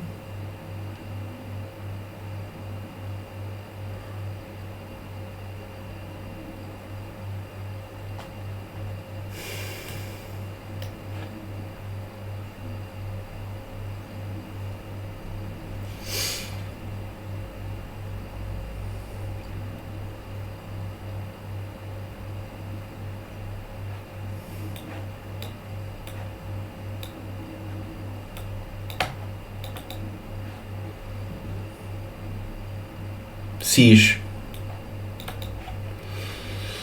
Alexandra Le Siege.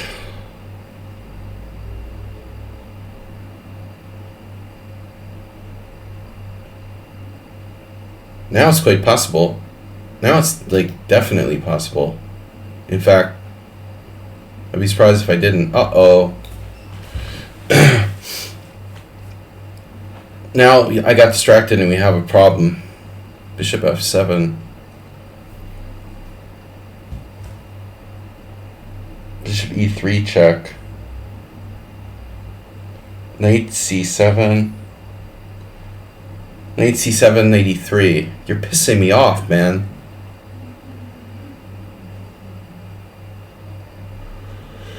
Knight E3 is big time annoying.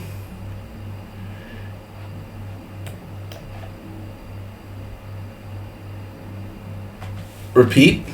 Draw? Well, he's winning material now with Bishop E3 check. No way, I screwed up.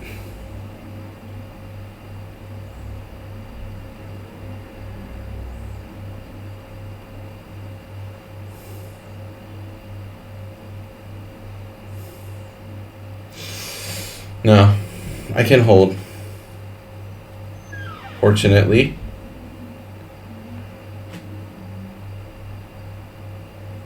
But I'm losing my pawn. Hello?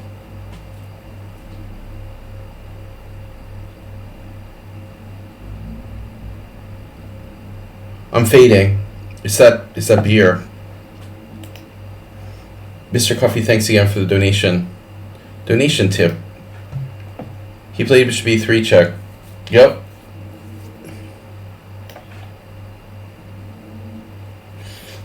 Fortunately, I have 92.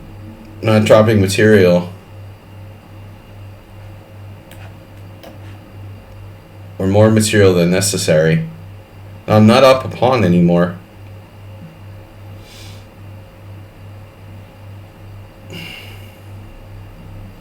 Knight E5, Knight B6. How does he defend his stuff there? Oh, Knight F3. He has defenses for everything. This is ridiculous.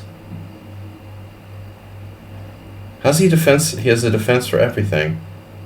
Everything defense. Everything burger. Unbelievable. Oh.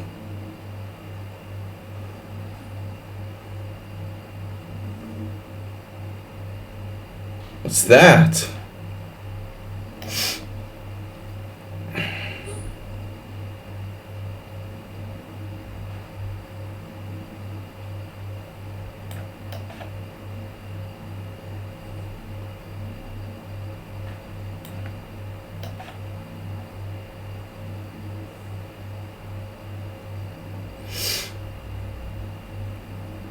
Well, he lost the pawn. Ugh. Tactical meltdown. Well, he was down to 22 seconds of sudden death. So he was going to lose on time in any case. There's no increment.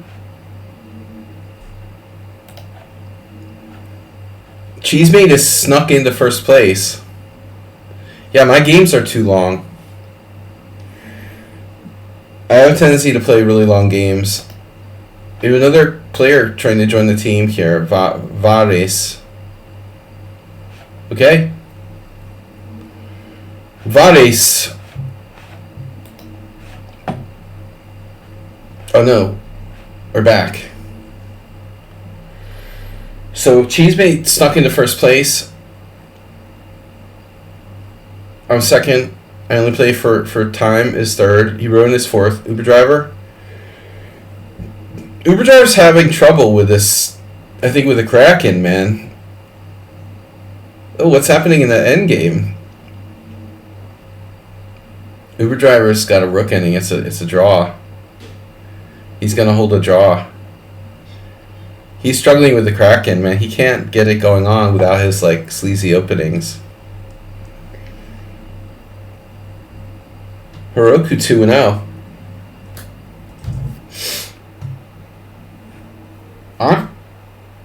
I'm curious to see what happens with the statistics.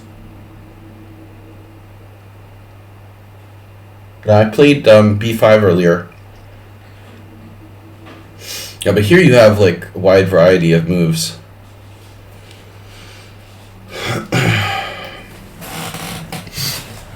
Variety show. Bishop D3, okay. Yeah, so you gotta watch for the harpoon to the heart of the Kraken. That's kind of one of the only things that can really go wrong.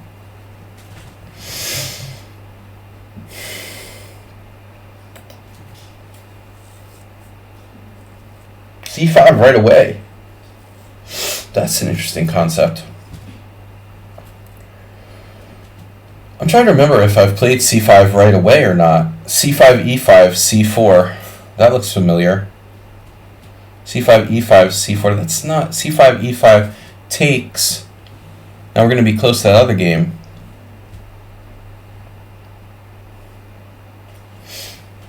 I'm not sure I want to play sharply against the Cheesemate, you know. I've never used this move before. But I'm a little inspired by seeing a couple of Sebe's games. Attila, who's a Hungarian GM, he's also become an organizer here. He's organizing tons of titled IM and GM norm tournaments in Budapest. For those of you who are interested.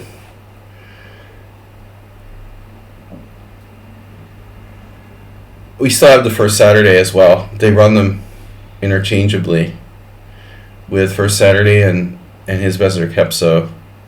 But Attila is a long time modern defense Pirates player. I saw a bunch of games he played where he was using this motif. This motif is also from the C3 Sicilian.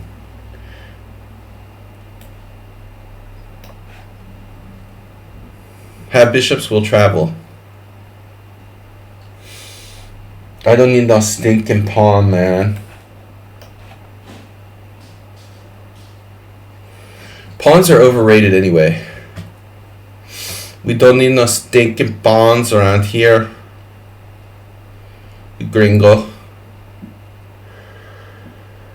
Now we have questions. Real questions. I mean, bishop b7, it has to be a good move. That has to be a good move. Move 11 with the gift sub. How could you dare call it anti-chess? This is real chess. Kraken.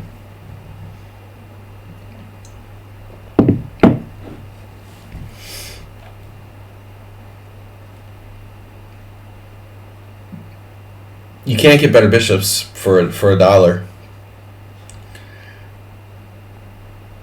One pawn, two bishops for $1. Knight placement, though. How's your pawn structure, dude? after like bishop takes f3. My bishop's too good for that. That's the problem. But rook g8 is nasty. Is that a good move, master? I'm not going to castle kingside. You know what?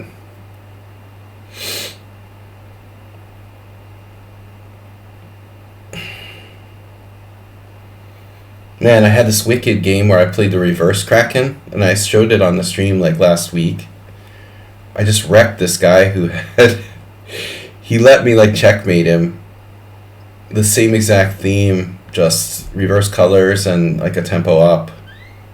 I had a rook takes g7 sack and killed him. So it's like really tempting to take on c3 here.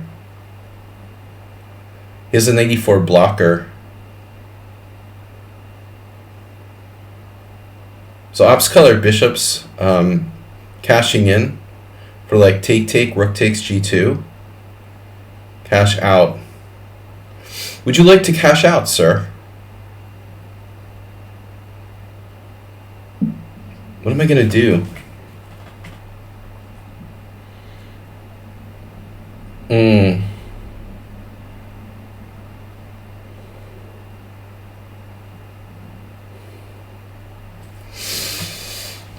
An 84 blocker. And there's extreme chess moves. Don't try this at home, f5.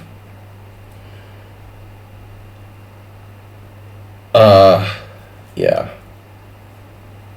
I mean, this is a wonderful position for black, but I don't really know off the top of my head what my best option is. Knight e4 is a pain. He's got knight c5, and I never want to take that. Bishop takes c3, pawn takes c3, rook takes g2. And, I mean, I can't be worse. But how much better am I? Not much. It's probably pretty equal. What's up, Tezik? Fan of weird openings. And other fun stuff. Knight c6. Not sure what that does. I can play knight c6, knight e4. Where am I going? I could let his knight into c5 and pursue another kind of counterplay, like knight c6, knight e4, knight b4, knight c5, and then there's all sorts of fun stuff happening. Oh, let's do it. He pays your money and he takes your choice. I could castle queenside. So many options and so little time.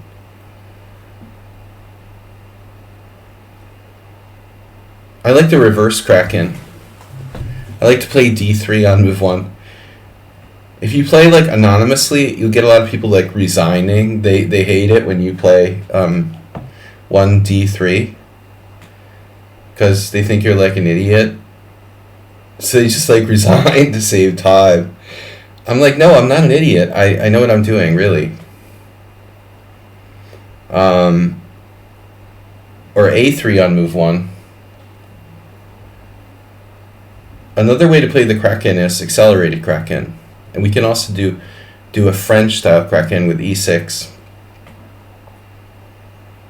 But the queenside tentacle is the most important thing. What a weird move. Bishop b6. What a weird move.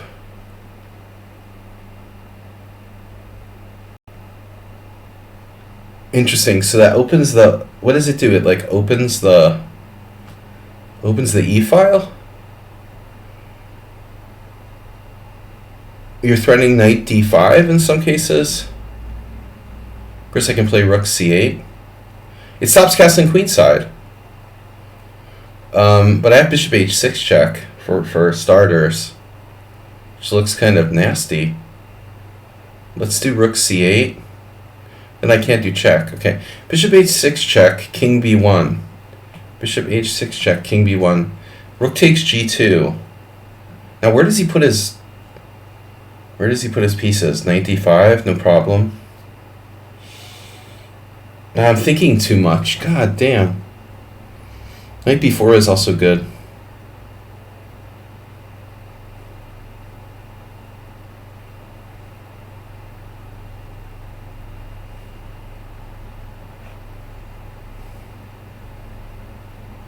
Bishop h6 check. I don't like it. It leaves my bishop just doing nothing on h6. I'm fine with my king on d7. Possibly f7, possibly f8. I don't have any threats here. Damn, dude. That's perverse. You're not going to move your king. Wow. It takes a sick hombre to do that. The problem, I'm not going to move my king. b4.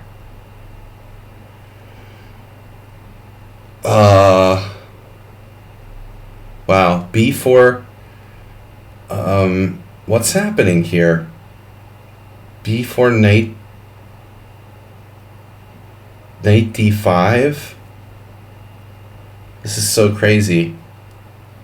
b4 knight d5. But I have so many options.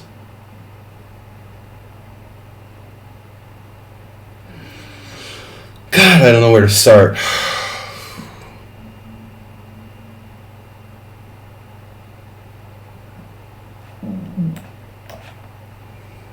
Rook e7 check.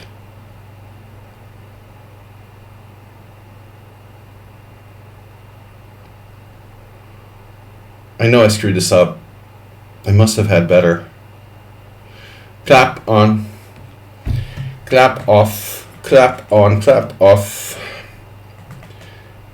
But these bishops are beautiful. I just can't calculate. I have no time. I'm too slow.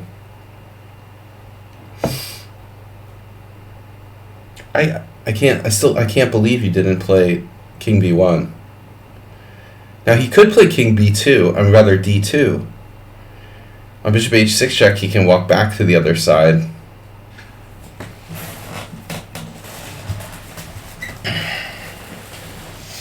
Or can just leave his king on c1. I recommend leaving your king on c1 and playing something like h3 here.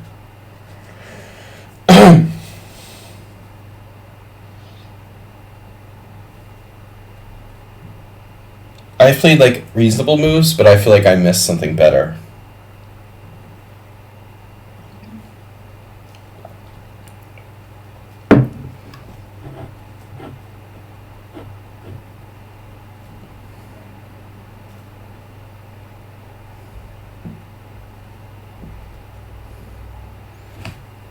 Is Uber Driver winning the tournament yet? We have 40 minutes left. Is he gonna steal my... He didn't steal my focus? Where the hell's the, like... That's annoying, dude. Where's the tournament standings? How do I see the tournament standings? It's so annoying. Oh, you found it. How did you find that move? Jeez.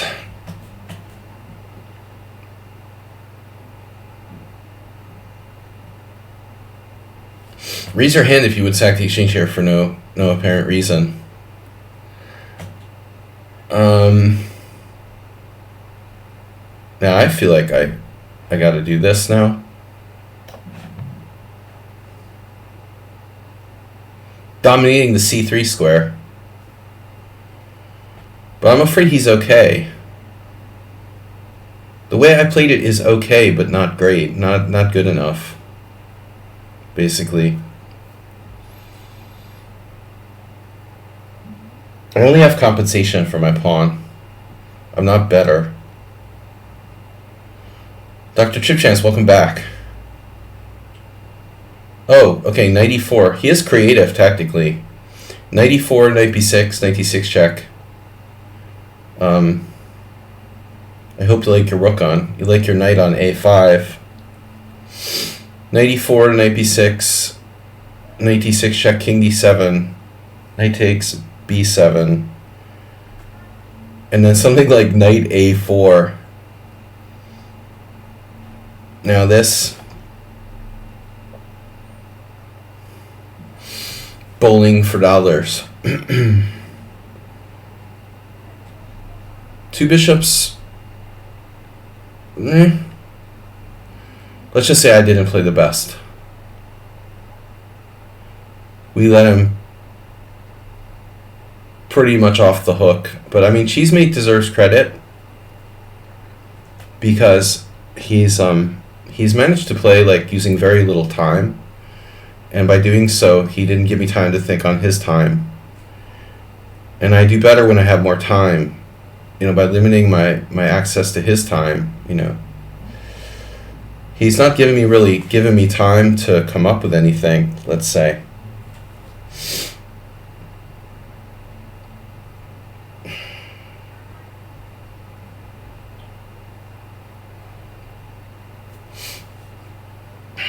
Wow.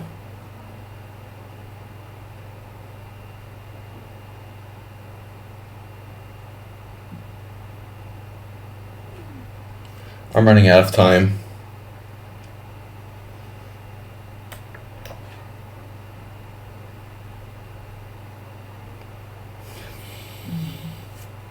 Now rook takes rook.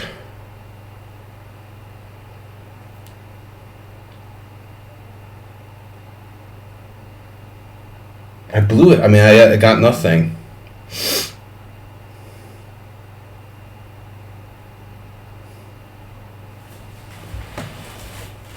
I mean, I had to have a big advantage at some point here. Maybe not. Maybe I'm wrong. I didn't find it if I did, but I felt like I did. I felt like I blew a huge edge. Too wishy-washy, using too much time. Unable to come up with any clear tactics. Why is my nose so goddamn itchy? Alright, that's a weird decision. Sort of.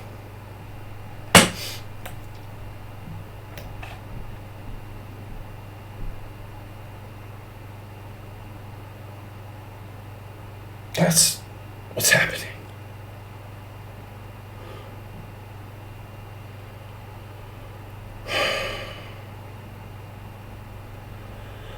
All right, what am I going to do, you know, at this point?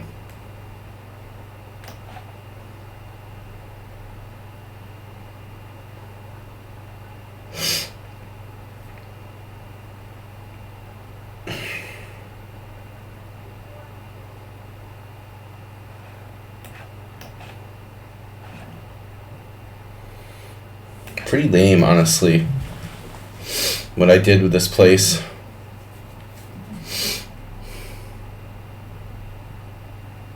Yes.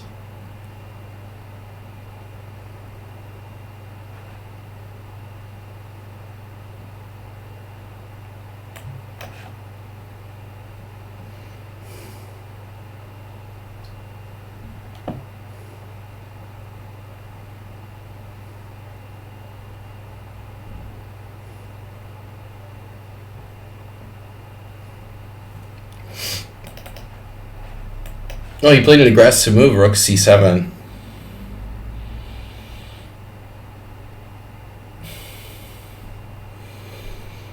Feels a tad risky.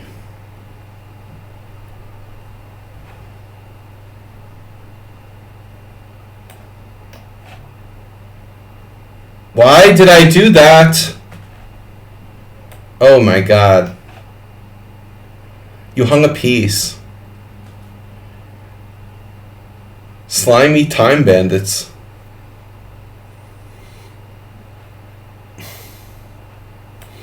That's embarrassing.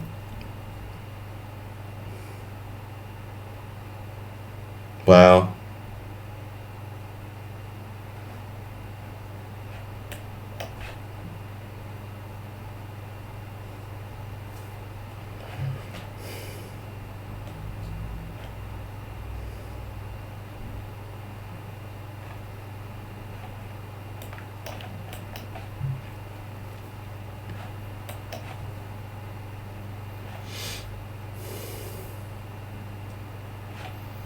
Alright, thanks for the draw. He can try to flag me. I'm not the best player in sudden death bullet situations.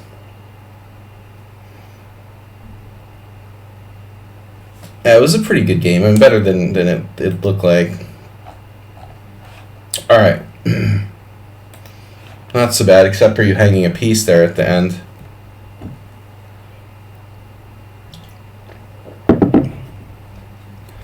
I offered him a draw, dude. It was just like my tournament.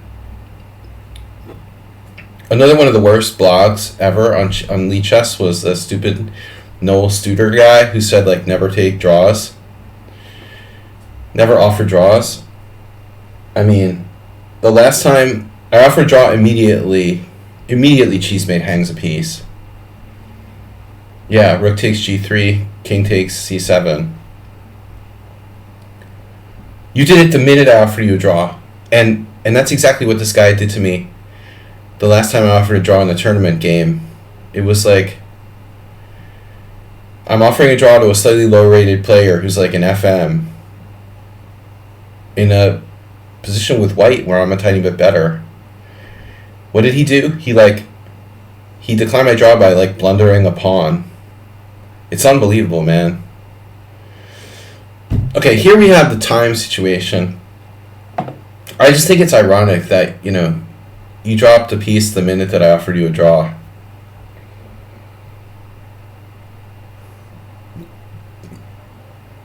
Because you knew I wouldn't see it. Because I'm in time pressure.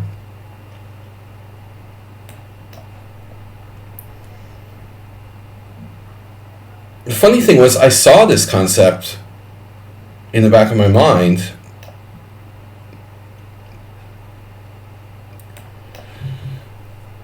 Watch for the harpoon to the midriff. Just warning anyone who tries to play the Kraken.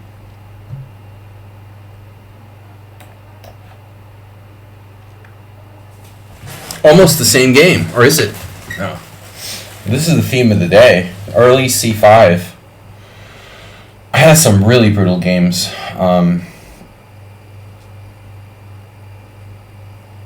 Against random players and anonymous games, like with colors reversed.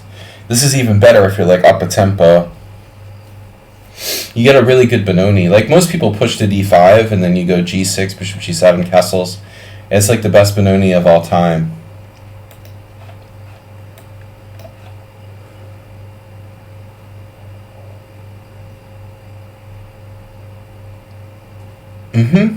Here we go again. This is like the third time we've had this theme. Dude, is this the exact same position? Did you play a3? The third person that's done this. So far I had 2 Sicilians and like 3 of these things.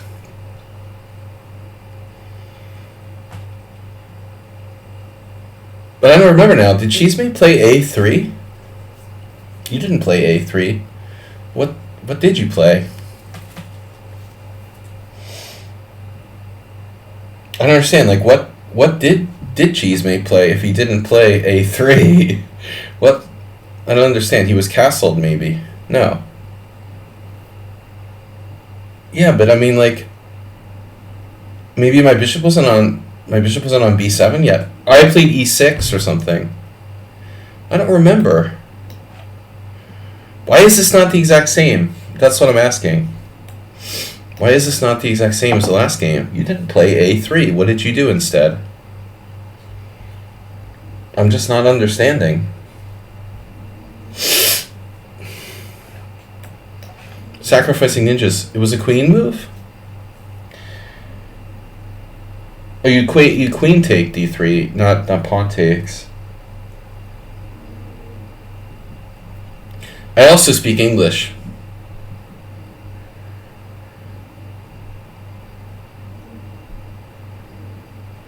Wow. Castles is just wicked.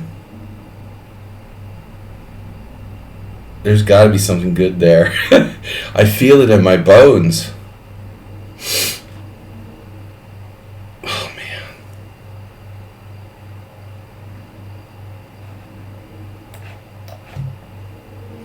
Aspie, did we get a permission slip for that exchange?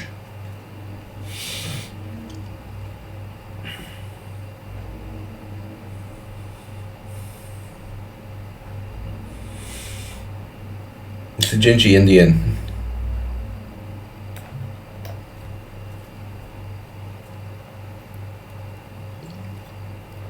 Okay.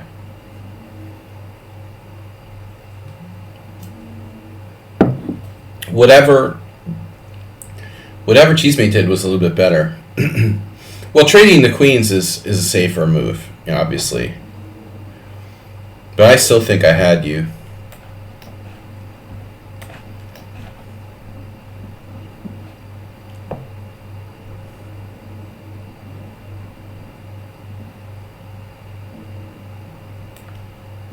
This is the theme. King D7 is a theme. Theme park.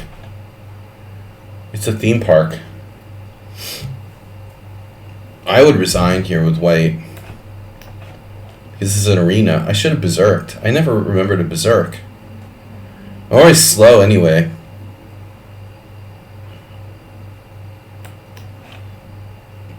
It felt like I got a locked pawn. No, I was better. I mean, but I played like too wishy-washy. I couldn't make up my mind, on a plan. What was I doing?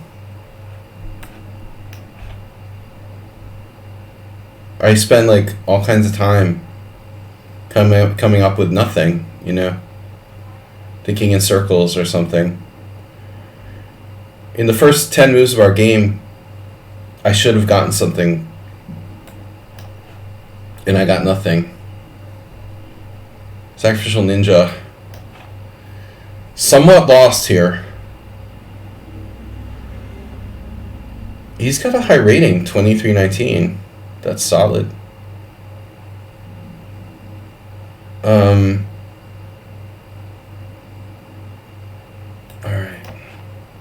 I really didn't like letting his rook in here. He's got the Cheesemate bishop on the dark squares. But I have an extra piece. So I have 2 extra pieces.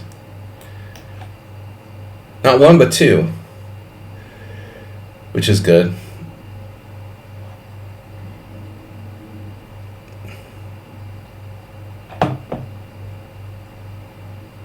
No, I mean that happens to the Sicilian, man. It's a bad exchange. I wouldn't trade for that pawn. It happens in the Sicilian like Bodler attack a lot. The sort of c4, pawn takes d3, or get the bishop type of thing.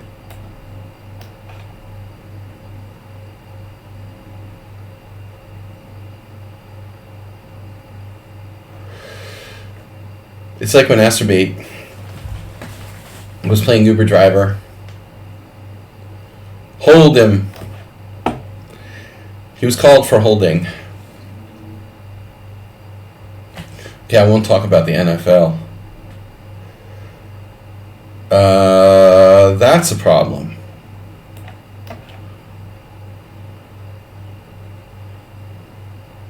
Alright. Cheesemate holding firm. And yeah, Uber Driver just can't get the hang of this opening, I guess. He's undefeated, though. It's not his normal thing, though. Heroku's up to 3-0 now.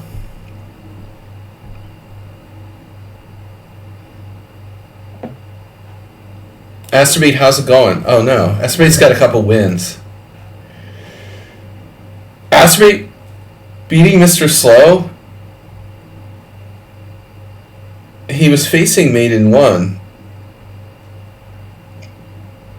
But up the exchange, what'd you do? You flagged Mr. Slow? And you beat Ruslan with white. With a nice mate. With a queen sack.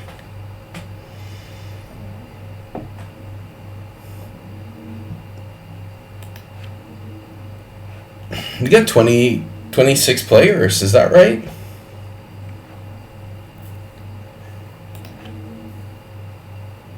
26. 2096.77. Dr. Chip Chance is here. Another strong player to join the arena.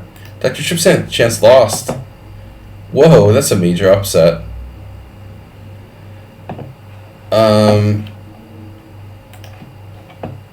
Keep him away from me. Alright, Goiju, undefeated. No, that was not Goiju who's undefeated. Okay. We played Goiju already. Let's play the other variation. Bishop G5. I don't really like Bishop G5. You resign because I missed the defense.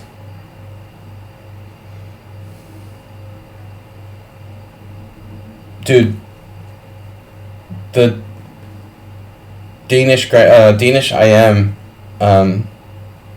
Fries Nielsen played. Look at this. Against Lawrence Trent, Fries Nielsen played H6 here. I mean, are you serious? H6? And Lawrence Trent didn't take, he played Bishop H4. I mean, I don't know, dude. I don't think I really trust either of those moves, to be honest. Okay, Knight C6 is interesting.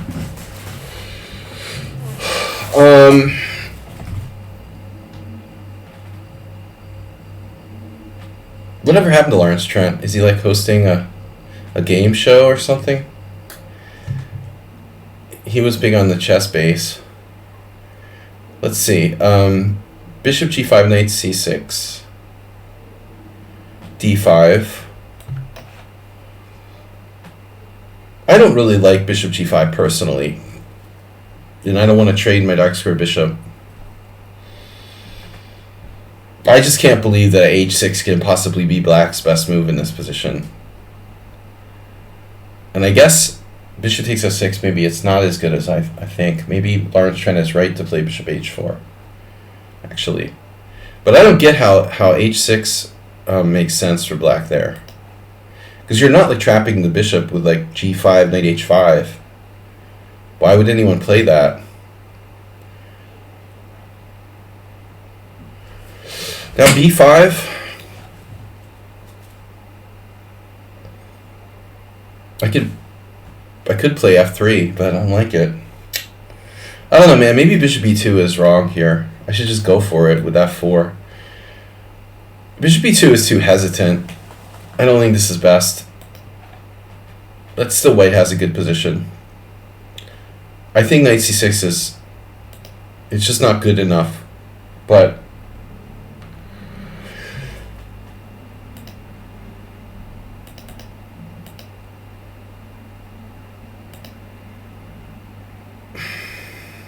It is what it is. You gotta experiment.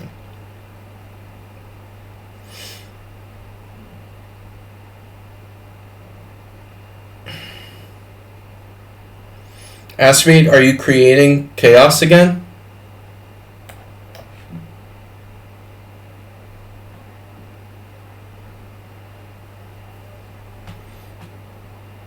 You better be on your best behavior. Around here.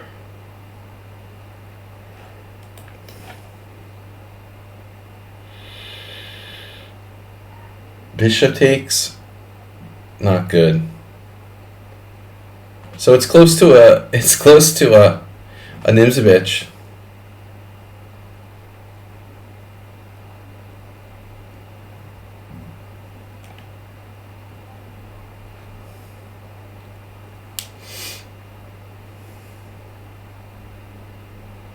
E5.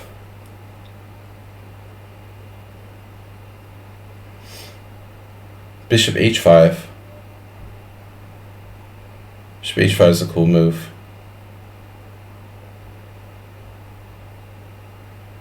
E5. I don't know. Is this a good move? The jury's out. I think I'm being too fancy here.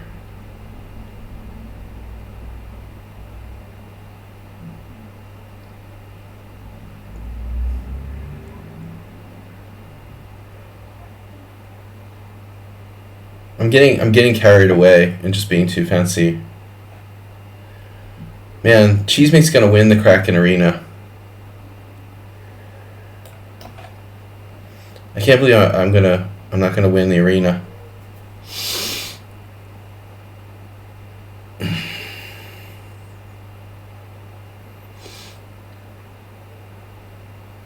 On your worst behavior, acerbate.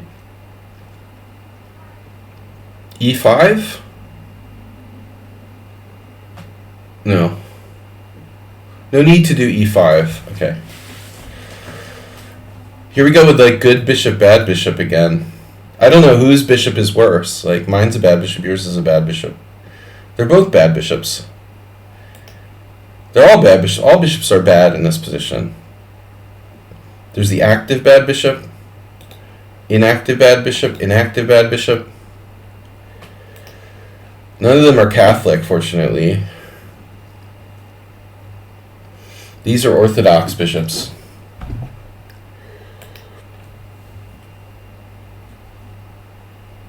Possibly good bishop. So he's trading his bad bishop for my active bad bishop now, at the cost of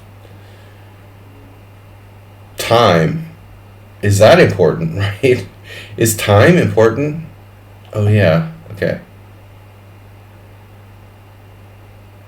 I guess I should just trade. It sort of develops his queen for him, though, you know? He's not threatening anything. I mean, is knight e3 a threat?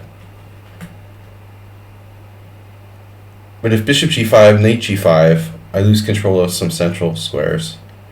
Queen d4 is also interesting. The nasty in-between move. Not so nasty. Does it work?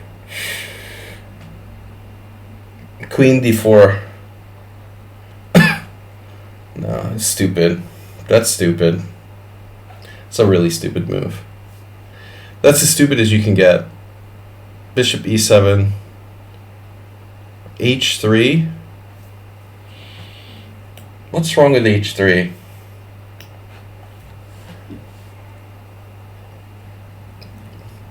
I'm going to need to see your license for playing the Kraken. I have an idea here, though. God. I have like itchy nose cold. It's brutal.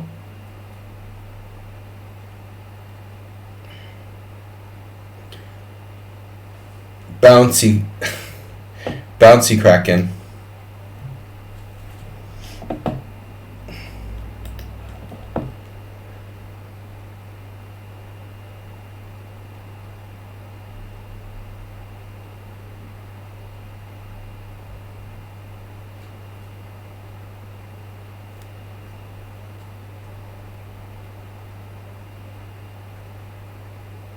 Yeah, that's what I was thinking.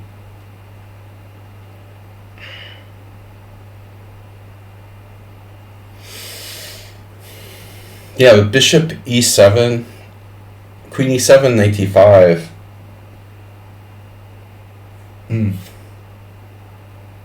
There's also just queen d2.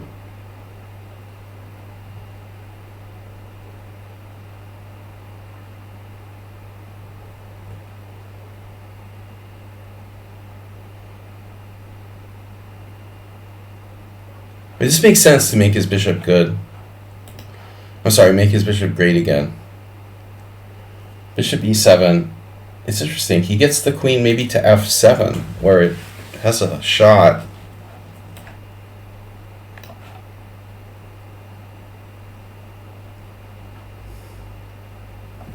Okay, critical moment. I don't see the selling point on king e7, so I really don't see thinking there too much. But I need to think. My rook's hanging.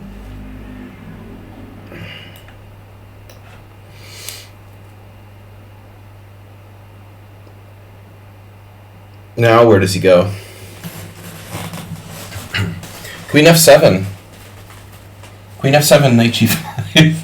Queen f7, knight g5. No problem. Everything's good. Damn, I have it. This could get ugly. Knight g5.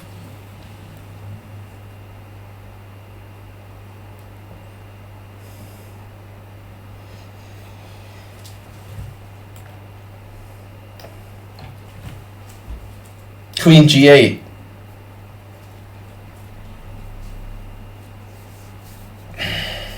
I didn't see this in advance either. I mean, I saw it at the last minute.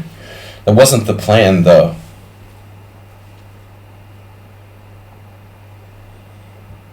Please castle properly.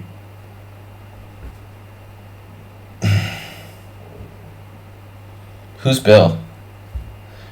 Yeah, stop calling me. Just call me Sir. Sire, sorry. You call me Sire now. We're not on a first name basis. Till you donate $666 from Satan to you with love. Until the satanic donations come in, you're still not on a first name basis. You're gonna make everybody call me like by my first name. Start calling me by my first name. And they know they should say sire. Yeah, so this is where things get really interesting now. I still can't take on g4. He's got it double protected. But we have the fantastic idea of knight e6, which is really fun. And the best part about knight e6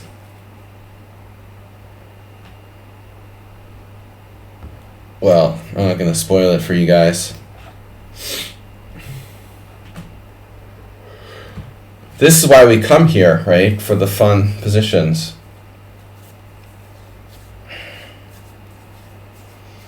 And the free beer. Universal Knight adapter. You should castle. Oh. He has king f7.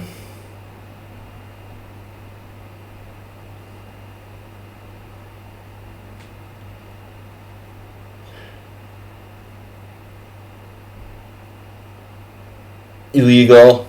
11 minutes left in Kraken Arena. Oh, here we go. You don't need to see the ratings.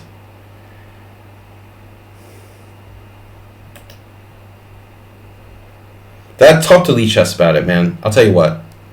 I'm not going to go into like a big speech about it, but if you're really, really upset about the ratings, you need to send a message in the lichess forums to tell them that their layout is stupid and the rating is like 7 miles from the name, and there's just no reason for that. You know, it's not my fault that the rating is 7 miles separated from the name. All right, take it up with the creator.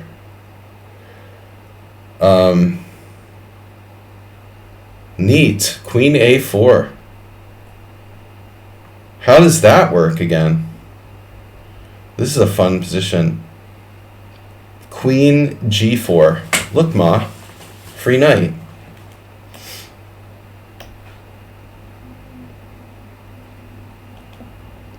Is the rating aligned right?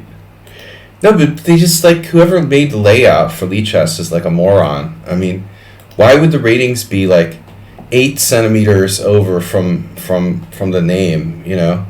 What's all that blank space for? I don't understand.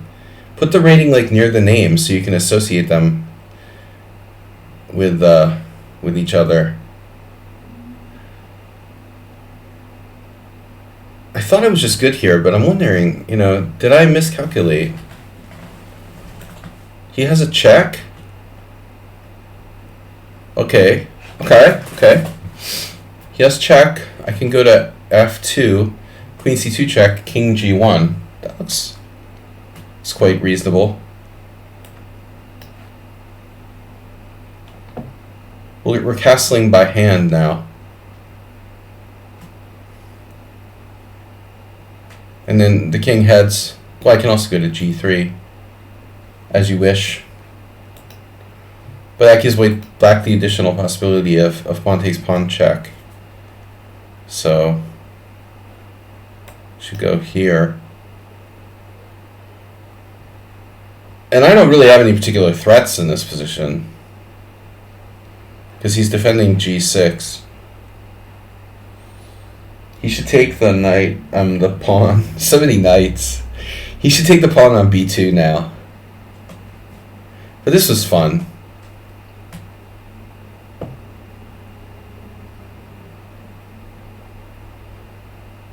Yeah, take it up to the lichess call center. Astrobate has a very good rapport with the lichess admins. The lichess geek squad. I think they have a geek squad number you can call.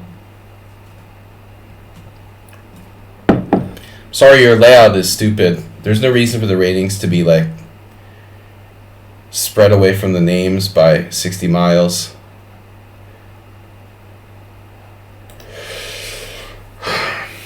Wow. Hey. Oh, there's no mate.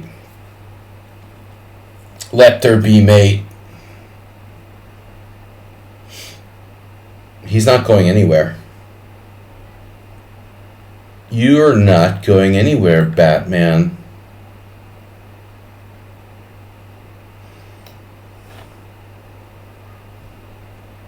Rook h5.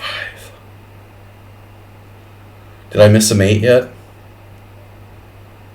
Rook h5. Rook h5.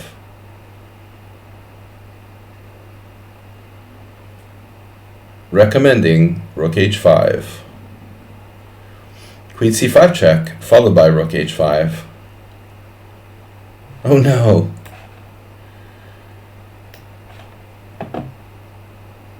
Rook odds. I'll show this game to people and say I played rook odds. Then you wouldn't understand why I didn't take on g4 all those times. It wouldn't make sense.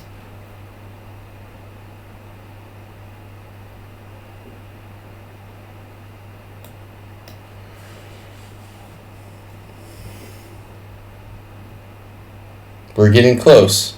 Alright. Cheesemate's still ahead of me. God damn it. Uber driver snuck up. Don't let him win. Is he playing Astrobate? Ruslan Bear.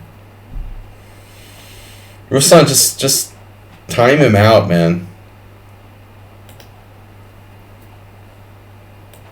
Gotta go for the jugular. No more bishop g5. Although bishop g5 has been pretty effective.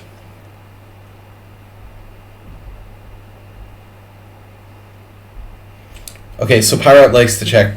He likes to check defense, but I mean, he's playing both now. It's a check Kraken check, Kraken checker. It's reasonable. I recommend knight d5. This is really, really dangerous for black.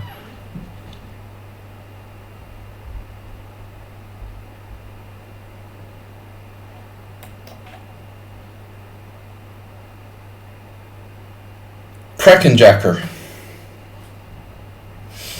Dr. Krakenjacker.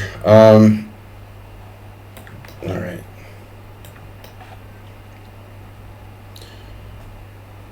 He's not lost, but his king will never be safe. For many, many moons.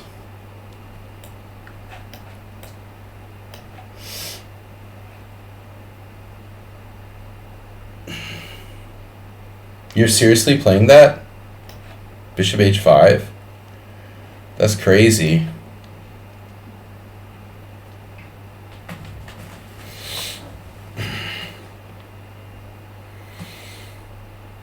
As someone who plays the check defense, he should be able to do better than that.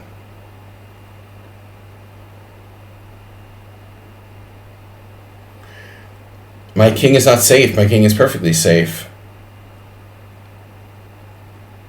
Every single square on my side of the board is protected except for b4. I mean, there's a difference, you know, between like moving your pawns and your king actually effectively being safe. And weaknesses aren't really weaknesses unless they can be exploited. And that's the point, you know. It's a very important point. It's one thing to say, well, the other side has pushed up his pawn, so your king is open. But it doesn't matter unless the opponent can exploit that in some way. And my chances of exploiting that are very high, whereas his is not in that situation. Cheesemate's still in the lead. We got comfortable lead over. How does he keep piling up the points? He's playing Mr. Sloan. He beat Dr. Trip Chance. Jeez. And only play for fun. Man, Cheesemate's just on a rampage. He's on a rampage. I can't catch him. He's gotten like 1, 2, 3, 4, 5, 6. He scored 7, 8 out of his last 9 on the rampage. Bobby Fischer-esque. Guys, last chance. I need a win. I want an Astrobate pairing now. Pair me with Astrobate now. Where's Astrobate? Did they kick him out of lichess? There he is. Astrobate, you're not playing. Why am I not getting paired with you? Did you leave the tournament? Pair me with Astrobate now, lichess. I'm just going to will it to happen.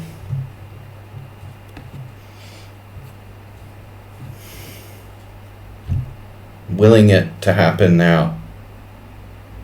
Willing it. Feel it. Feel it. Astrobate. Last game. I feel it. Willing it. I'm willing it. It will be. Yes. No. Come on. I feel Astrobate is my opponent. No, he's playing again. What did he do? He started another game with someone else? The Cheesemate? Cheesemate got paired with Astrobate. No. So Astrobate just left? Where were you, man? He must have left the tournament. He must have paused.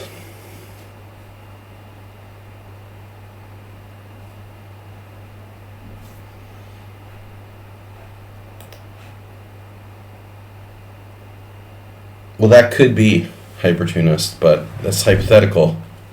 At the moment, my king is safe, and that's what matters. Alright, Cheesemate wins the tournament. Uber Driver got a minute left to try to catch up to me, but the maximum points he can get is like 5. He can't catch me. And Cheesemate...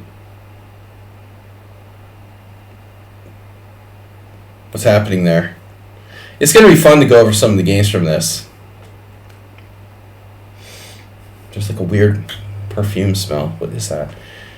So, what was this? Another one of those weird exchanges?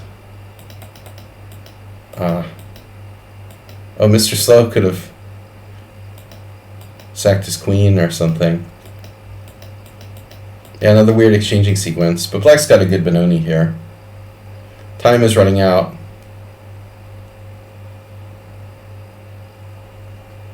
They should just like normally finish their game. That game won't count for the tournament. And Uber Driver is losing. Black offers a draw. Don't accept a draw from him.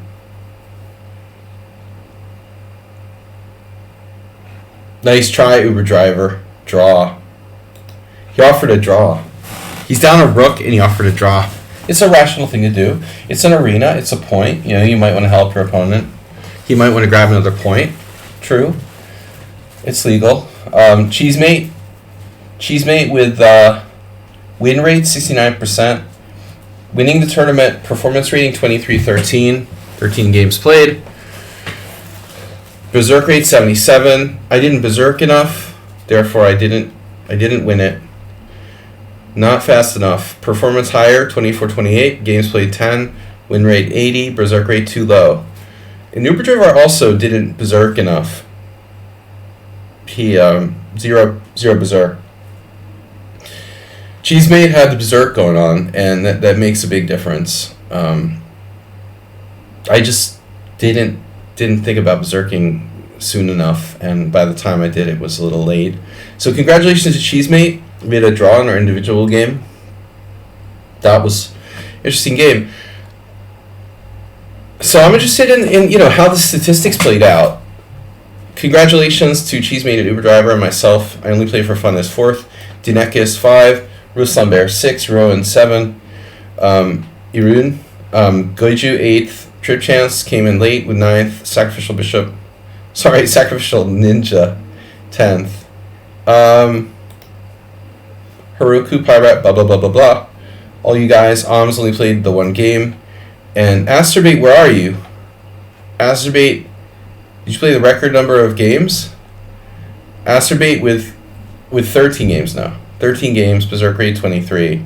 He got 2 wins and a draw. Asterbait, that's like your second draw this year. Holy shit. Asterbait, how did you have a draw?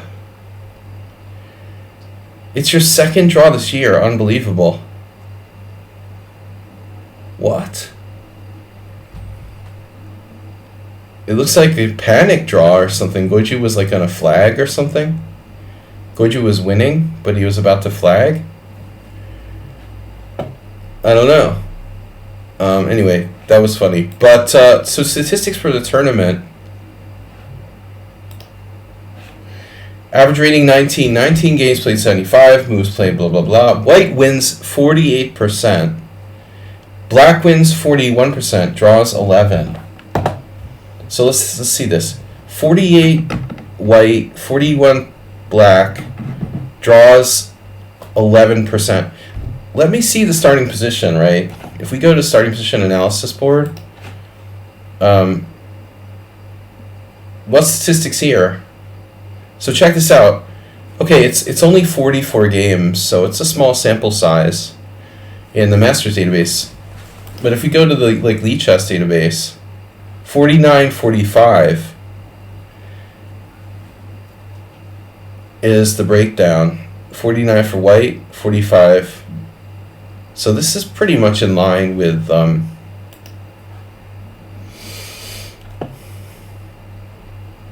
Masters database. Black doesn't score nearly as well.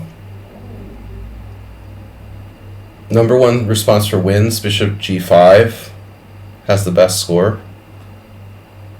Or Bishop F4 is 1-0, but that doesn't really matter. In lichess, it looks like F4 scores the best. I have the feeling F4 is the best move too. Vast majority of people play like Knight F3, Bishop G5 or F4. It's hard to say. Those are the 2 best moves. But I just want to check one other thing. If you go to compare, let's compare for a second, starting position, right? Overall, in chess overall, in lichess database, it's 49-46. In Masters overall, it's 33-24.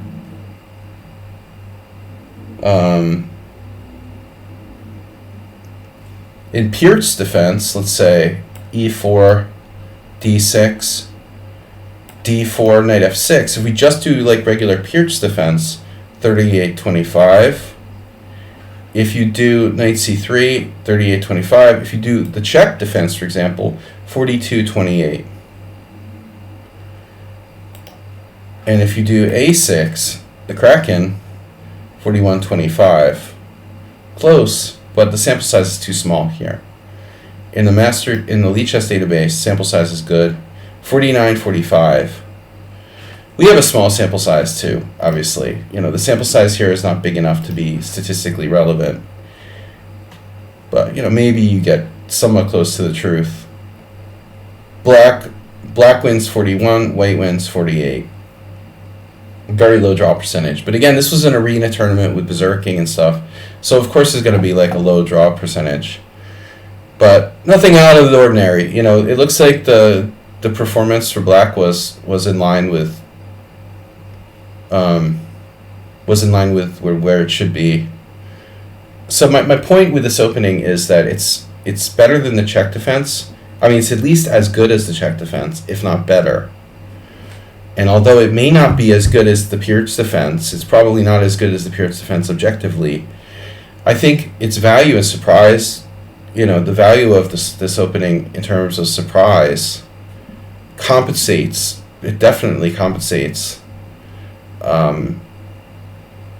In terms of, like, you know, even if it's not objectively as good as mainline openings, if you want something that's playable and takes people out of book, but is, you know, isn't that bad, and you know, gets you a reasonable position with chances to win, I think it's viable. So we're going to continue to promote the Kraken. It's not a scam. And that's all I have to say, guys. The Kraken is not a scam. Mr. Coffee, thanks for the donation today. We're up to 2,096.77. 2 weeks to go. You'd rather have the black side of this than something like the Benoni, and people still play that. Yeah, I mean, I think it's close. It's close. I think, you know, there's a shift in the Peerage theory toward playing a6 rather than c6, and that's part of my conception for coming up with this. Alright, guys. Anyway, we'll be back tomorrow. Good games, and thanks for supporting the stream. Those who subscribed, we got a gift sub an hour ago from Move11. Thanks for that, to Booty DN.